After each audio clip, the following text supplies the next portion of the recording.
కథ మీకు అనుభవం ఉన్నట్టుంది అదిగో. ఇప్పుడు మగవాడు ఒకడు ఉద్యోగం చేసి ఆడవాళ్ళు ఇంట్లో కూర్చుంటుంటే వీళ్ళకి ఏమనిపిస్తుంది? వాడు ఏం సరదా పడతాడు పాపం.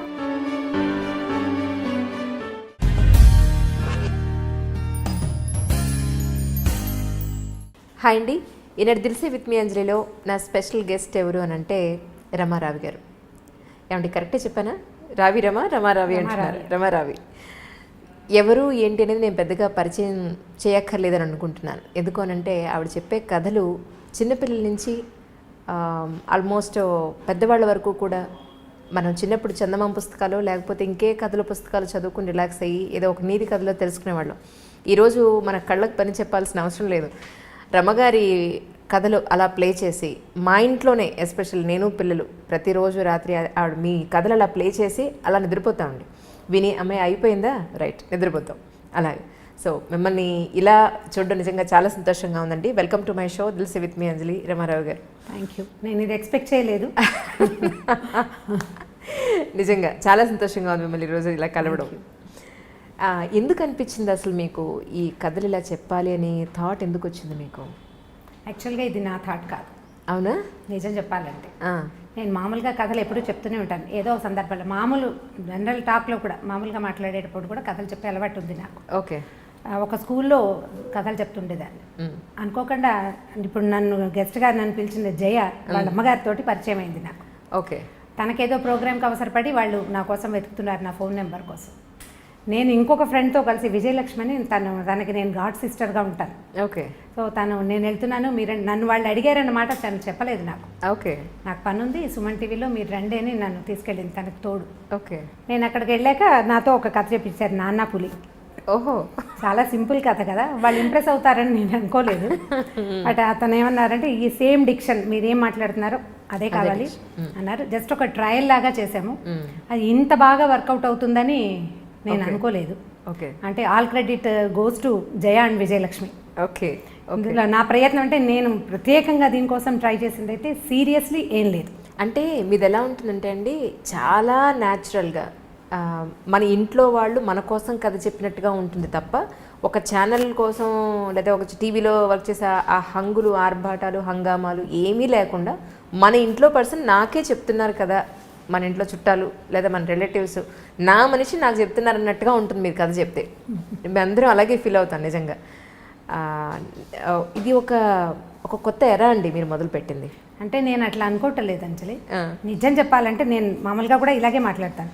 నాకు స్క్రీన్ ప్రెజెన్స్ మీద పెద్దగా అవగాహన లేదు, పెద్ద కెమెరా ఫ్రెండ్లీ కూడా కాను. నేను ఎలా ఉన్నానో ఇంకా అలాగే నన్ను వాళ్ళు తీసేసుకున్నారు, నేను చెప్పేశాను అంతే.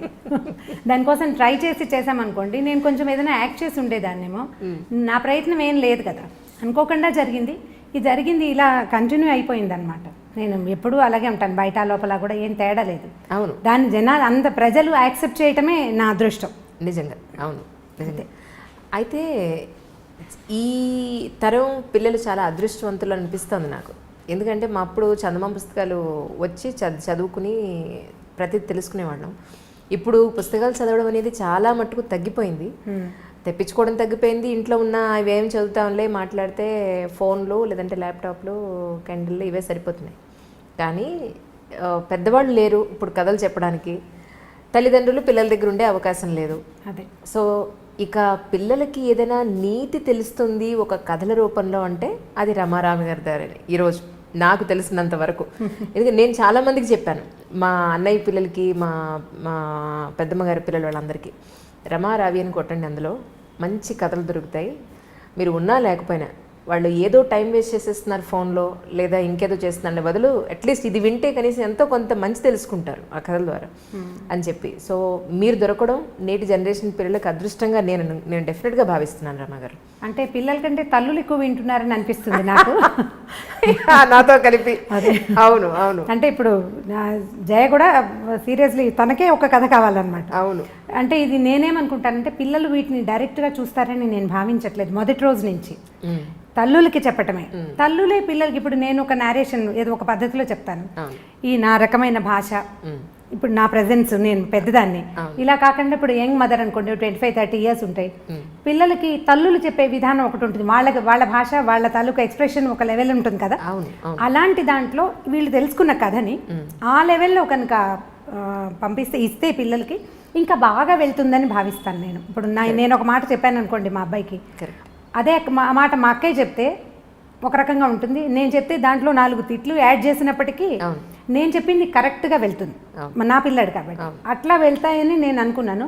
ఇప్పుడు బాగా తెలుస్తుంది ఏంటంటే పిల్లలు కూడా చూస్తున్నారు అని ఇప్పుడు ఈ మధ్య తెలుస్తుంది అనమాట. అవునండి, కొంతమంది పిల్లలు కూడా ఫోన్లు చేస్తుంటారు, ఓకే, ఆ నెంబర్ దొరికేసరికి అలా మాట్లాడుతూ ఉంటారు. సో కొంతమంది పిల్లలు చూస్తున్నారు, అంటే కథ డైరెక్ట్గా కాకుండా కొంత డిస్కషన్ చేస్తున్నాం కదా, ముందు వెనక ఏదో మాట్లాడుతున్నాం.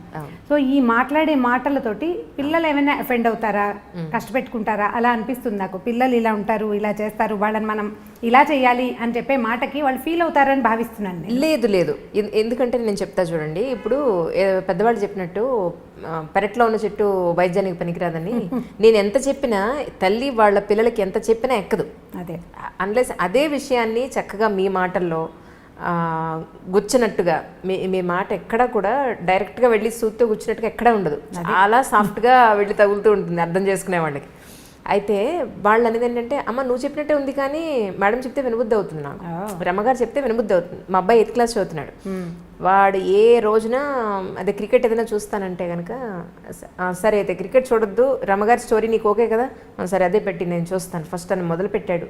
అంటే నా కోసం మొదలుపెట్టి ఏ రోజున వాడు మీద ఒక కథ వినకపోతే వాడు పడుకోని పరిస్థితి, ఆ స్టేజ్కి వచ్చాడు. ఈవేళ నాతో పాటు వస్తానని, కానీ వాడు ఇంకా రెడీ అవ్వలేదు, ఇంకా లేట్ అయిపోతుందిరా బాబు, ఇంకో రోజు మన ఇంటికి వెడదాంలే డెఫినెట్గా, రమ్మగారితో నీకు ఒక ఫోటో కావాలి, నీ డైరెక్ట్గా స్టోరీ వినిపిస్తాను నీకు అని చెప్పి ప్రామిస్ చేసి వచ్చేసాను. డెఫినెట్లీ అండి, అది ఎప్పుడు జరుగుతుందో చూడాలి. రమ్మగారు, మీ ఇంటర్వ్యూ అని నేను ప్లాన్ చేసుకున్నప్పుడు చుట్టుపక్కల మా ఫ్యామిలీ మెంబర్స్ అందరికీ చెప్పడం జరిగింది, వాళ్ళ ఇళ్లలో ఉన్న సమస్యలు ఏదైతే ఉన్నాయో ఒకసారి రమ్మగారిని అడిగి నాకు ఏదైనా కొంచెం ఒక సమాధానం తెప్పిస్తావా, ఒక సొల్యూషన్ తెప్పిస్తావా అని అడిగారు. ఒకటి ఏంటంటే, చంటి పిల్లలు ఉన్న ఇంట్లో ఇప్పుడు జాయింట్ ఫ్యామిలీస్ లేవు, వీళ్ళు ఉద్యోగాలకు వెళ్ళిపోవాల్సిన పరిస్థితి. ఎందుకంటే భగవంతుడు ఒక నేచర్ ఇచ్చేశాడు, ఒక ఆడవాళ్ళకి లక్షణాలు, మగవాళ్ళకి లక్షణాలు అనేవి శారీరకంగా మానసికంగా కూడా కొన్ని ప్రత్యేకమైన లక్షణాలు ఇచ్చేశాడు. వీటికి విరుద్ధంగా ఇప్పుడు విమెన్ కూడా ఉద్యోగం చేయాల్సి వస్తుంది, అలా అని పోనీ ఇంట్లో బాధ్యతలు జెంట్స్ ఎవరైనా తండ్రులు కానీ హస్బెండ్స్ కానీ ఎవరైనా షేర్ చేసుకుంటున్నారా అని అంటే అదొక పెద్ద క్వశ్చన్ మార్కే. ఎంతమంది చేసుకుంటున్నారు 100 మందిలో అని అంటే ఒక లేడీని కదిలిస్తే ఎవరి బాధలు వాళ్ళు చెప్పుకుంటారు. నిజంగా అందరూ షేర్ చేసుకుంటున్నారని మనం ఖచ్చితంగా చెప్పలేము, అలా అనుకోలేము. సో అలాని ఇటు ఇంటి పని, అటు పిల్లల పని బాధ్యతలు, అలాగే ఉద్యోగ బాధ్యతలు ఎక్కువైపోయి మానసికంగా శారీరకంగా ఎంతో స్ట్రగుల్ అయిపోతున్నారు విమెన్. వాళ్ళ ఆరోగ్యం గురించి కూడా వాళ్ళు పట్టించుకోని కండిషన్లో, తెలుసు వీళ్ళే ఈవిడ వండకపోతే అందరి ఆరోగ్యం ఉండదు అని తెలుసు, ఈవిడ ప్రాపర్గా లేకపోతే ఇల్లు సవ్యంగా నడవదని తెలుసు, అయినా వాళ్ళ గురించి వాళ్ళు పట్టించుకోరు. ఇలాంటి విమెన్కి ఎలా ఉండాలి అని మీ మాటల్లో ఒకసారి వినాలని అనిపించింది వాళ్ళందరికీ. ఇది పిల్లలు పుడుతుండగా, అంటే ప్రెగ్నెన్సీలో ఉండగా లేదా ప్రెగ్నెన్సీ తర్వాత పోస్ట్నేటల్ డేస్లో కూడా ఆడవాళ్ళు నేను చేసేయగలను అని మనకి ఎలా ఉంటుందంటే, మనం ప్రూవ్ చేసుకోవాలన్న ఒక పిచ్చి పాతకాలంలో లేనిది ఇప్పుడు ప్రబలింది. సరిగా చెప్పాలని పెరిగింది అనకూడదు, ప్రబలిందనే చెప్పాలి. నీ వల్ల కాదు అంటే వీళ్ళకి నచ్చదు. ఇవాళ రేపు ఈ జనరేషన్ ఆడపిల్లలకి నీ వల్ల కాదన్న మాట నచ్చక నా వల్ల అవుతుందని అన్ని పులుముకుంటారు. సరిగా చెప్పాలంటే, అంటే సీరియస్లీ చెప్పదలుచుకుంటే కనుక. అవును, ఈ పులుముకున్నది ఏమవుతుందంటే, పాత సామెత ఒకటి ఉంది, ఎత్తుకున్న బిడ్డ మొత్తుకున్న దిగదని. ఒకసారి ఎత్తుకోమనక మనం అలవాటు చేసామా, నాకు చెయ్యి నొప్పి పెడుతోందంటే పిల్లాడికి అక్కర్లా నీ చెయ్యి నొప్పొద్దు, నీ మెడ నొప్పొద్దు, వాడికి ఎత్తు కావాలంతే. ఇందులో పిల్లవాడు అంటే వాడు ఒకడే కాదు కదా, వాడి నాన్న తాత కూడా ఉంటారు అందులో. ఎప్పుడైనా సరే కుటుంబ సభ్యులకి విషయాన్ని షేర్ చేయకుండా మనం మొయ్యగలము అని కనుక బలవంతంగా నెత్తి మీదకి తీసుకుంటే ఇక ఎప్పటికీ మీరు షేర్ చేయలేకపోతారు. లిమిటేషన్స్ ఉంచుకోవాలి ఎవరైనా సరే. నేను కూడా, నాకు ఇదే జబ్బు ఉంది, నాకు కూడా ఉందా జబ్బు. ఇప్పుడు ఇంత ఏజ్ వచ్చాక ఇప్పుడు నా వల్ల కాదు అంటే, ఎందుకు నీ వల్ల కాదు అనే క్వశ్చన్ వస్తూ ఉంటుంది తప్పిస్తే, ఇక నువ్వు చేయలేవా అయ్యో పాపం అని ఎవరు అనరు. ఆ మాట ఎవరికి నచ్చదు. అందుకని ఇది చిన్న వయసులోనే మనం ఏం చేయాలంటే మనకి ఒక లిమిటేషన్ ఉంచుకోవాలి. నేను ఇది చేయగలను, నేను ఇది చేయలేను, పోనీ ఈ విషయాన్ని ఇంత మటుకు చేస్తాను, తర్వాత నేను చెయ్యను అని చెప్పగలగాలి. ఈ చెప్పటం రాకపోతే అనుభవించాల్సిందే. ఇప్పుడు పిల్లలు చిన్నతనం ఒక 3-4 ఏళ్ల చంటిబిడ్డ ఉన్నాడు అనుకోండి, 4 ఏళ్ల పిల్లాడంటే ఇక వాడి ఎంత మారంలో ఎంత విసుగులో వాడికి అన్నం పెట్టడం, వాడిని నిద్రపుచ్చడం, వాడి ప్రతిదీ ఒక కష్టసాధ్యమైన సంగతిగానే ఉంటుంది. వీటిని తల్లులే చేయవలసిన పనులు ఉంచుకొని మిగిలినవి తండ్రులకి షేర్ చేయడానికి ప్రయత్నం చేయాలి. వాళ్ళతో కూర్చొని మాట్లాడుకోవాలి. ఇప్పుడు మీరు మామూలుగా కబుర్లు చెప్పుకోవడానికి, సినిమాలకు వెళ్ళడానికి, వాటన్నిటికీ మాట్లాడుకుంటూనే ఉంటారు. అలాంటప్పుడు ఇలాంటివి కూడా మాట్లాడకుండా ఉండరు కదా. వైఫ్ అండ్ హస్బెండ్ అన్నాక ఎంతో కొంత మాట్లాడుకుంటేనే కదా సంసారాన్ని నడిచేది. ఖచ్చితంగా ఈ పని నువ్వు చెయ్యి అని దానికి మళ్ళీ ఇంకొకటి ఉంది, తల్లులకి ఇంకొక జబ్బు ఉంటుంది మ్యాచ్ సహజంగా. ఆ పిల్లాడు ఏదో నాన్న దగ్గర ఒక నిమిషం వేడవంగానే వీడు ఇంకా ఆగలేరన్నమాట, నువ్వు చేయొద్దులే నేనే చేసుకుంటా, పిల్లాడిని నేర్పిస్తున్నావు అనేస్తారు. అనకూడదు. కొంచెం గట్టిగా మనసు దిటవ చేసుకుని వాళ్ళిద్దరు తంటాలు వాళ్ళు పడతారు అని కనుక వదిలిపెట్టేస్తే అప్పుడు తండ్రి పిల్లవాడిని హ్యాండిల్ చేస్తాడు. ఎప్పుడైతే తల్లి సపోర్ట్ ఉందో ఈ పిల్లలు ఇక వాళ్ళ మాట వినరు. నేను ఈ పని చేయను, ఇక నువ్వు నాన్నతోటే చేయించుకో, ఇవి అతనే హ్యాండిల్ చేయాలి. ఈ విషయం హోంవర్క్ చేయించడం, కొట్టని తిట్టని అక్షంతలేని ఏం చేసినా ఆయన ఏం చేస్తే అది చేస్తాడు అని వీళ్ళు ఊరుకోగలిగితే షేరింగ్ కుదురుతుంది. మనం అలా చెయ్యము, ముందు షేర్ చేస్తాము, అందరూ చేసే పని, నేను కూడా ఉన్నా అందులో. ఈ మనం పోట్లాడుకు ఏదో చిన్న మాట్లాడేసుకుంటాం, ఈ హోంవర్క్ చేయించని చెప్తాం, వాడు హోంవర్క్ చేస్తుండగా వాడు ఏదో విండు, ఏరా నీకు ఇది కూడా రాదా అనో ఏదో అంటాడు నాన్న. అమ్మ చూడు నాన్న అనగానే మనం తయారైపోకూడదు. తయారైపోతాం మనం. ఆ తయారవ్వకుండా ఉండటం, మధ్యలో దూరకుండా ఉండటం, ఇది అలవాటు చేసుకోవాలి. మన ఇంట్లో కనుక ఇన్లాస్ ఉన్నారనుకోండి, వాళ్ళకి కూడా పిల్లల తాలూకు కొన్ని వ్యవహారాలని అప్పచెప్పటం తెలుసుకోవాలి. సాయంత్రం 7 నుంచి 9 దాకా తాతగారి దగ్గర కూర్చొని హోంవర్క్ చేసుకోవాలంటే తాత సరిగా చెప్పని సరిగా చెప్పకపోని మాట్లాడకూడదు. ఇప్పుడు బ్యారికేడ్స్ ఎవరికి కావాలి? మా ఆడవాళ్ళకే కావాలి. మనమే హద్దుల్లో ఉండాలి. ఈ హద్దు కనుక తెలుసుకుని ఉంటే అప్పుడు కుదురుతుంది. నాకు అన్నీ వచ్చు, నేను అన్నీ చేయగలను, ఈ పని ఆ పని సమస్తమైన పనులు నేనే చేసేయగలను అని ప్రూవ్ చేసుకోవడానికి ట్రై చేస్తే ప్రతిసారి మన శరీరం సహకరించదు. నిజమండి. కొన్నాళ్ళు అయ్యేసరికల్లా ఏమవుతుందంటే మానసికంగా వీక్ అయిపోతాం, సెల్ఫ్ పీటీ వచ్చేస్తుంది. నేను ఎంత కష్టపడుతున్నాను అనిపిస్తుంది.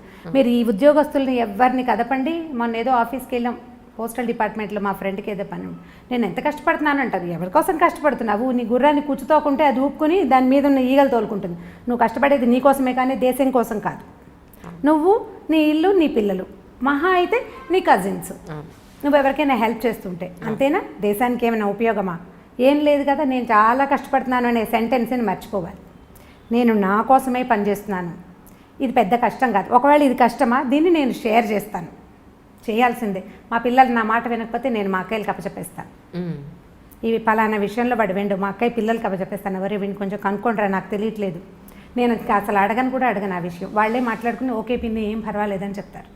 ఇలాంటి డిపెండెన్సీని తీసుకోవాలి. ఓకే, ఇది ప్రాక్టీస్ చేయాల్సిందే. మనకి మొదటి రోజున కుదరదు. దీనికోసం మనం మన చుట్టుపక్కల వాళ్ళతోటి మంచి సంబంధ బాంధవ్యాలు నేర్చుకోవాలి. మనం తగ్గాలి. అప్పుడు అవును, మనం తగ్గితేనే కదా సంబంధ బాంధవ్యాలు ఎలా పెరుగుతాయి మనకి. అవునండి. ఎవరితోటైనా మంచి రేపు రావాలంటే వాళ్ళకి అవసరమైనప్పుడు మనం ఉపయోగపడాలి, వాళ్ళు పెరిగినప్పుడు మనం తగ్గాలి. అలాంటప్పుడు వాళ్ళకి మనకి మంచి రేప ఉంటుంది, మంచి స్నేహ సంబంధాలు ఉంటాయి. అప్పుడు వాళ్ళ సహాయం మనం తీసుకోగలుగుతాం. దీన్ని చిన్నతనంగా భావించకూడదు. అప్పుడు మీరు రిలాక్స్ అవ్వగలుగుతారు. నాకేం ఆరోగ్యం ఏం లేదు, నేను అంత హెల్దీ పర్సన్ని కాను, ఏవో రకరకాల ఆరోగ్య సమస్యలు ఉంటూనే ఉంటాయి ఎప్పుడు. అవునండి, నెల పొడుగునా ఏదో ఒక ప్రాబ్లం ఉంటుంది. నాకు జనం ఉన్నారు, నేను వాళ్ళందరితోటి మెయింటైన్ చేయగలుగుతాను. అందుకని నేను ఈజీగా కథ నవ్వుతూ చెప్పేయగలుగుతున్నాను. నేను చెప్పాలంటే నాకు లోపల ఒక బ్లెస్ ఉండాలి, సంతోషం ఉండాలి కదా. ఈ సంతోషం ఎక్కడి నుంచి వస్తుంది? ఇండిపెండెంట్గా ఉండటం వల్ల ఎంత సంతోషం వస్తుందో డిపెండెంట్గా ఉండటం వల్ల కూడా అదే సంతోషం వస్తుంది. మీరు అది తెలుసుకోవాలి. అంతే, దాంతో మీరు హాయిగా ఉండగలుగుతారు. అది ఎక్కడ ఎవరితోటి అనేది ఎవరి జీవితాన్ని బట్టి వాళ్ళు డిసైడ్ చేసుకోవాల్సిందే. అంతే. ఇంకోటండి రమ్మగారు, ఇప్పుడు హైదరాబాద్లో మనకు ఒక లైఫ్ స్టైల్ ఉంటుంది, ఇదే కొంచెం విలేజెస్కి వెళ్తే అక్కడ ఒక లైఫ్ స్టైల్ ఉంటుంది. మనకి ఇక్కడ దొరికే మెటీరియల్ కానీ మన ఇక్కడ మన అన్ని రకాలుగా, అది ఫుడ్ అయినా డ్రెస్ అయినా మన లైఫ్ విధానమైనా ఇక్కడ ఒక రకం ఉంటుంది. ముంబైలో ఒకటి ఉంటుంది, ఢిల్లీలో ఒకటి ఉంటుంది, ఇంకో విలేజెస్లో ఒకలా ఉంటుంది. మన ఈ మధ్య జరిగిన మా ఇంట్లో జరిగిందే చెప్తున్నా. అందుకే మా కజిన్స్ వాళ్ళ పిల్లలందరూ వచ్చారు. వస్తే విలేజెస్ నుంచి వచ్చిన పిల్లలతోటి వీడు మాట్లాడట్లేదు. ఇక్కడ సిటీలో ఉన్న పిల్లలు, బెంగళూరు, ఢిల్లీలో, హైదరాబాద్లో ఉన్న పిల్లలు మా కజిన్స్ ఊరి నుంచి వచ్చిన వాళ్ళతో మాట్లాడట్లేదు. ఏంటి ఎందుకు మాట్లాడట్లేదు, వాళ్ళని వెళ్ళండి మాట్లాడండి వాళ్ళతోటి అని అంటే, వాళ్ళ డ్రెస్ చూసావా, వాళ్ళ భాష చూసావా, ఇంగ్లీష్ రాదు వాళ్ళకి, మేము ఎలా కలుస్తాం వాళ్ళతోటి, నోరు తెరిస్తే ఏమిటే అలా ఉన్నారే అని అంటే మేము వాళ్ళతో ఎలా మాట్లాడతాం, మాకు ఇష్టం లేదు మాట్లాడడం అన్నారు. నేను చెప్పగలిగినంత డ్రెస్ చూసు, ఇప్పుడు మీరు ఇంగ్లీష్ స్కూల్లో మిమ్మల్ని వేసాం కాబట్టి మీకు ఇంగ్లీష్ వచ్చింది, లేకపోతే మేము కూడా ఊళ్ళోనే ఉంటే మీరు కూడా అలాగే ఉండేవాళ్ళు. అంతే కదా. మనుషులు కలుపుకోవాలి. ఫ్రెండ్స్ అని నువ్వు అనుకునే ఫ్రెండ్స్ నీ జీవితాంతం ఉంటారా, రక్త సంబంధికులే ఉంటారని చెప్పినా కూడా వాళ్ళు ఉన్న ఆ 2 రోజులు కూడా వీళ్ళు వెళ్ళి వాళ్ళతో కలవలేదు. సో ఇలాంటి పిల్లలకి తల్లిదండ్రులు చెప్తున్నారు, చెప్పినా వినని పిల్లలు కూడా ఉన్నారు, చెప్పని వాళ్ళు కూడా ఉన్నారు. ఇలాంటి పిల్లలకి మీ మాటలో ఒకసారి అని చెప్తారేమో అని. ముందు మనం పిల్లల్ని వాళ్ళతోటి కలపడానికి ప్రయత్నం చేయాలి. ఇలా సంవత్సరానికో 3 ఏళ్ళకో ఓసారి కాకుండా మనం కూడా ఊరు వెళ్తున్నాం అనుకోండి. ఇప్పుడు మనం ఊరు వెళ్తాం, మనతో పాటు మన 2 పిల్లలు వస్తారు. మిగిలిన ప్రపంచం అంతా పల్లెటూరు ప్రపంచమే ఉంటుంది కదా. వీళ్ళు అక్కడ అడ్జస్ట్ అవ్వడానికి 2 రోజులు పడుతుంది, తర్వాత అలవాటు పడతారు. అలా కాకుండా ఊరు నుంచి వచ్చిన ఒక మనిషి ఈ గుంపులో చిలకల గుంపు కాకుల గుంపు లాగా ఎవరి చిలక ఎవరి కాకి చెప్పలేము, కానీ వీళ్ళు అడ్జస్ట్ అవడం కష్టం. మనం అప్పుడప్పుడు కనుక తీసుకెళ్తే, అందుకని మేము ఫ్రీక్వెంట్ డిస్కషన్స్లో నేను చెప్తున్న మాట ఇదేనమాట. ఫంక్షన్లకి, పార్టీలకి, అన్ని చోట్లకి మనం ఏదో ఊరు వెళ్తాం, అక్కడికి పిల్లల్ని ఎందుకు అని అనుకోకుండా సాధ్యమైనంత అంటే హాలిడేస్ ఉండాలనుకోండి, సెలవులు కుదిరినప్పుడు పిల్లల్ని కనుక తీసుకెళ్తుంటే ఈ కొత్త ఎన్వైర్న్మెంట్ కూడా వాళ్ళు అలవాటు పడే అవకాశం ఉంది. అదేం విపరీతం కాదని, మన కజిన్స్ ఇద్దరే ఇలాగ అతి భాషలో లేరు, అక్కడ ఉన్నదంతా అతి భాషేననే సంగతి వీళ్ళకి అర్థం కావాలి కదా. తర్వాత రెండోది నేను అనుకుంటాను, ఇళ్లలో ఇంగ్లీష్ మాట్లాడకూడదండి. చాలా మంది ఇంట్లో ఏమిటో ఒక 4-5 ఏళ్ల పిల్లాడితోటి మన ఎదురుకుండా వాళ్ళు ఇంగ్లీష్లోనే మాట్లాడతారు. వాడికి తెలుగు ఎప్పుడు వస్తుంది, ఇంకా ఎప్పుడు తెలుగు నేర్చుకుంటారు? ఇంగ్లీష్ మాట్లాడకూడదని అనిపిస్తుంది. స్కూల్లో ఎలా ఉన్నా సరే మనం ఇంట్లో పెద్దవాళ్ళు వాడిని ఇంగ్లీష్లో క్వశ్చన్ చేయటం, కొన్ని స్కూళ్ళల్లో ఏమిటో మీరు ఇంట్లో ఇంగ్లీష్లో మాట్లాడండి అని చెప్తుంటారు.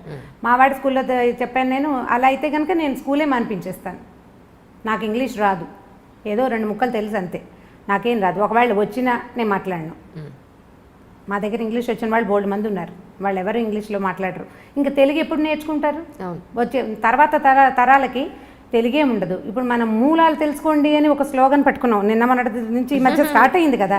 నీకు మూలం ఏది? పల్లెటూరు కాదు, ముందు నీ భాష, దానికి ఒత్తులు శశసహాలకి తేడా, అవే మనం తెలియజేయటం లేదు. ముందు మీరు ఇంగ్లీష్లో మాట్లాడకుండా పిల్లలతో తెలుగులో మాట్లాడి, ఇంట్లో ఇంగ్లీష్ మాట్లాడితే తెలుగు మాట్లాడు, ఈ 4 ముక్కలు నేర్చుకో, మేము ఉండగా అయినా అని పిల్లల్ని బెదిరించి, తర్వాత వీళ్ళని ప్రతి ఫంక్షన్కి, పార్టీకి తీసుకుని వెళ్ళి కనుక అలవాటు చేస్తే అప్పుడు కొంచెం కాస్త బెటర్గా అవుతారని అనిపిస్తుంది. మా వాళ్ళు ఏమి పల్లెటూరుకి దానికి తేడా ఫీల్ అవ్వరు. సంవత్సరానికి 2 రోజుల నుంచి 15 రోజుల దాకా ఎప్పటికప్పుడు ఊళ్ళో పడి దొరలేస్తారు. అక్కడ ఫ్యాన్లు ఉండవు, ఎప్పుడు కరెంట్ ఉండదు, ఏసీ ఉండదు, ఫోన్లకి సిగ్నల్స్ రావు. ఏదో తాడి చెట్ల దగ్గర, తుమ్మ చెట్ల దగ్గర తిరిగి, గొడ్ల వెనకాల తిరిగి ఎలాగోలాగా ఉంటారు అంతే. చిట్కూడూరు వెళ్తే అసలు ఏమీ ఉండదు మా ఊళ్ళో. అగ్గిపెట్టె కూడా ఇది వరకు దొరికేది కాదు, ఇప్పుడేదో అగ్గిపెట్టెలు అవి దొరుకుతున్నాయి, కానీ మేము బాగానే ఉన్నాం. మరి వాళ్ళు పిల్లలు గొడవ పెట్టేవారు కదండి, మేము రావు అక్కడికి ఉండవని. అది ఏమిటి, అక్కడి నుంచి రావడానికి దుఃఖించేవాళ్ళు మా వాళ్ళు. ఇప్పుడు నేను వెళ్ళకపోయినా నా పిల్లలు వెళ్ళిపోతారు వాళ్ళ దారిని వాళ్ళు. ఎప్పుడు అవకాశం దొరుకుతుందా వెళ్ళి చిట్టుకుడులో పడిపోదామా అని ఉంటుంది వాళ్ళకి. నేను మా పిల్లలు కాదు, మా అక్కయ్యల మనవలు కూడా చిట్టుకుడూరు వెళ్ళిపోవాలి. చెరువు, దాని గాలి, అక్కడ ఉండే ఆ గాలిలో కనపడే, అంటే వాళ్ళ పిల్లల మనసులకు అర్థమవుతుంది, ఒక ఫ్రీడమ్ ఉంటుంది అక్కడ. ఏ హద్దులు ఉండవు, ఎక్కద్దు, దూకద్దు, తిరగద్దు, ఎండలో తిరగద్దు, ఇలాంటివి ఏమి ఉండవు.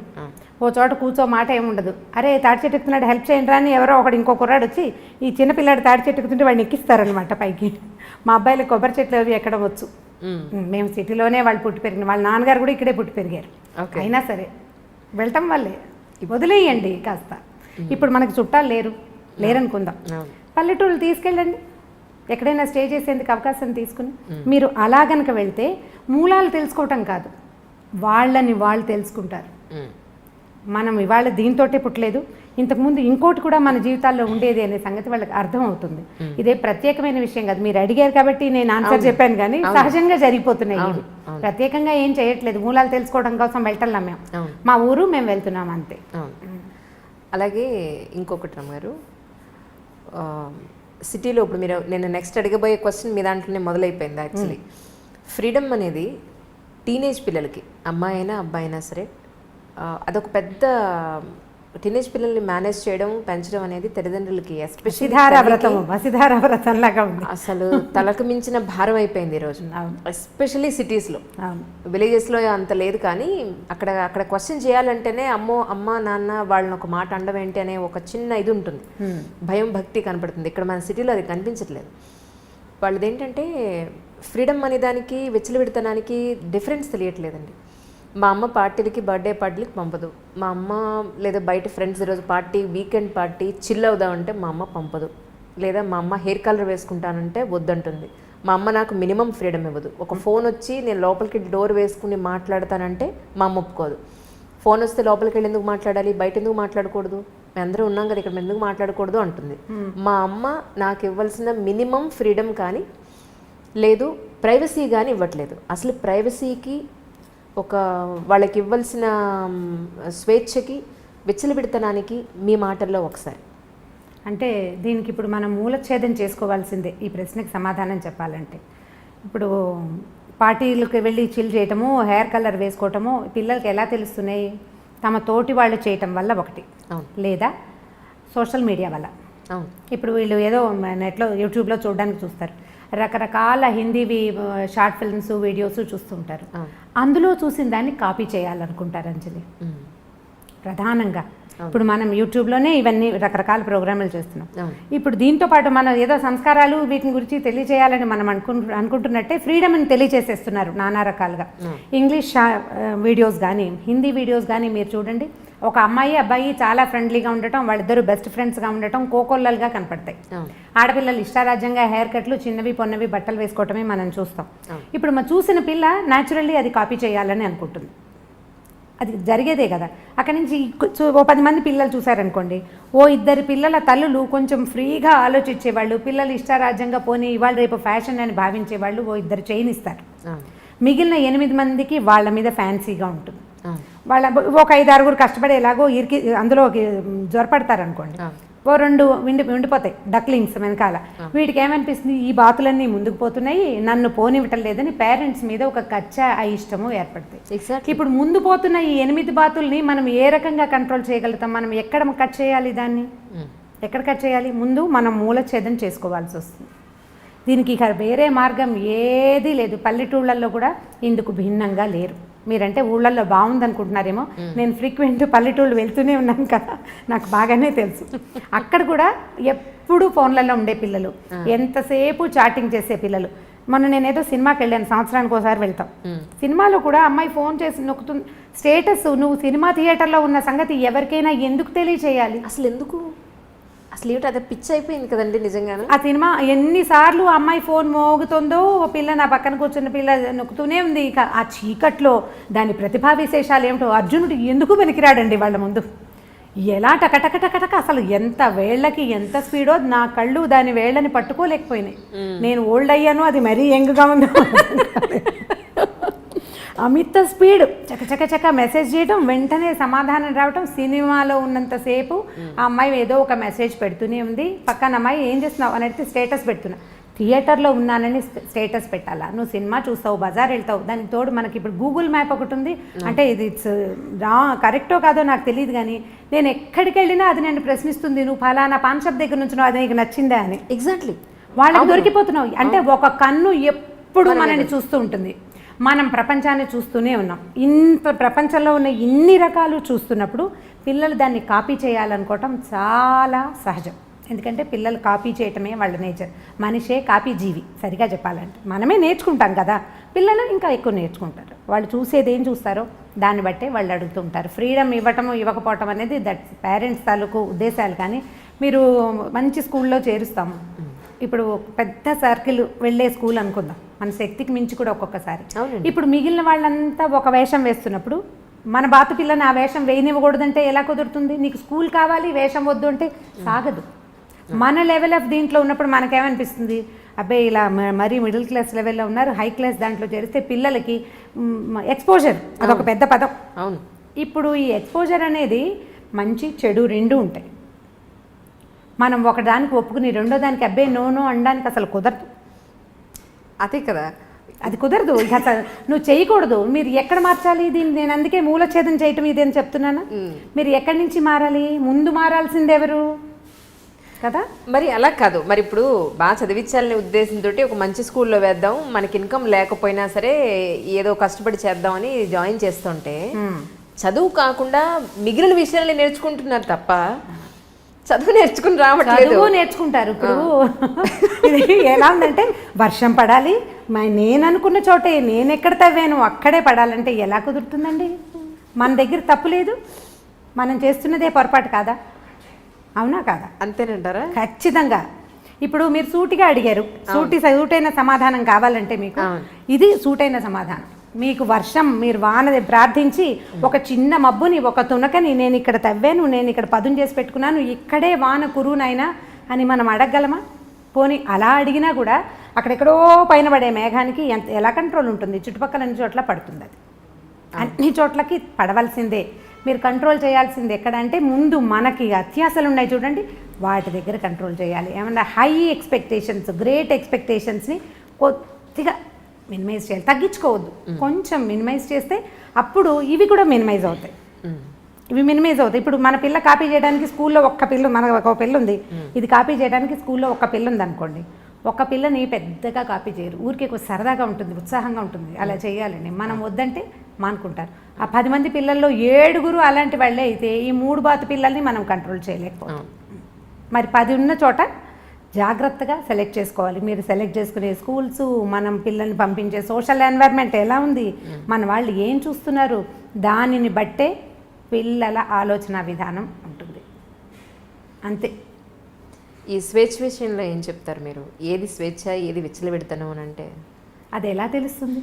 ఇప్పుడు మరి పిల్లలు ప్రైవసీ కావాలంటున్నారు కదా, మాకంటూ ప్రైవసీ కావాలి. ఒక 13 ఏళ్ళు 14 ఏళ్ళు వచ్చేసాయంటే మేము టీనేజర్స్మి, లేదు 18 ఏళ్ళు వచ్చేసాయంటే మేము మేజర్ అయిపోయాం, మాకు ప్రైవసీ కావాలి అంటున్నారు. అప్పుడు పిల్లలతోటి మాట్లాడుకుంటూ ఉండాలి.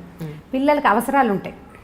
ఇప్పుడు ఎప్పటిదాకా ఉంటాయి? కనీసం బాగా సంపాదన పరులు అయ్యేదాకా కొన్ని అవసరాలు, సంపాదన పరులు అయ్యాక కూడా మోరల్గా అవసరాలు ఉంటాయి. ఇప్పుడు మనం లవ్ మ్యారేజెస్ తీసుకుందాం ఈ విషయంలో. నేను నా ఇష్టము, నాకు నచ్చింది, నా జీవితము, ఇది నా జీవితం అనే డైలాగ్ మనం బాగా తరచుగా వింటాం. ఈ నీ జీవితం ఎవరో పెళ్లి చేసుకున్న తర్వాత ఏదైనా సమస్య రాగానే వెంటనే అమ్మా నాన్న గుర్తొస్తారు. ఈ అమ్మా నాన్న గుర్తురాని తనం ఉంటే అప్పుడు అది నీ జీవితం అవుతుంది. ఏదైనా సమస్య రాగానే వెంటనే అమ్మా నాన్నలు ఎంటర్ అవుతారు, లేదా వీళ్ళే వెనక్కి వచ్చి పరిగెత్తుకుంటూ వచ్చేస్తారు కదా.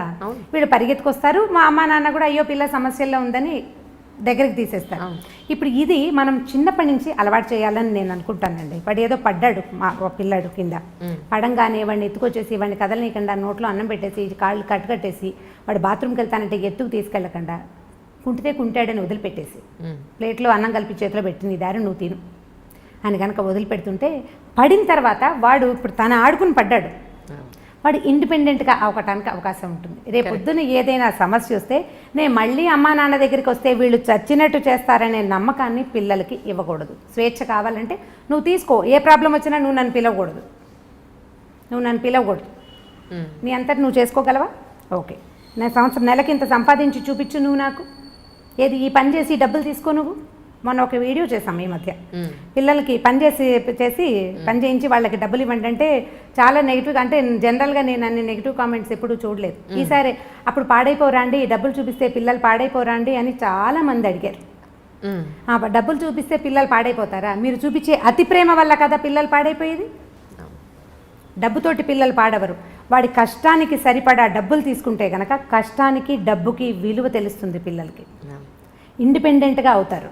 మనం ఏం చేస్తున్నాము, వాళ్ళకేమో ఈ రకరకాలు చూపించేసరికల్లా వాడు స్వేచ్ఛ కావాలని కోరుకుంటాడు, కానీ అవసరం వచ్చినప్పుడల్లా అమ్మా నాన్న మీద డిపెండ్ అవ్వచ్చు అనే ప్రాక్టీస్ని మనం చిన్నప్పటి నుంచి అలవాటు చేస్తున్నాం.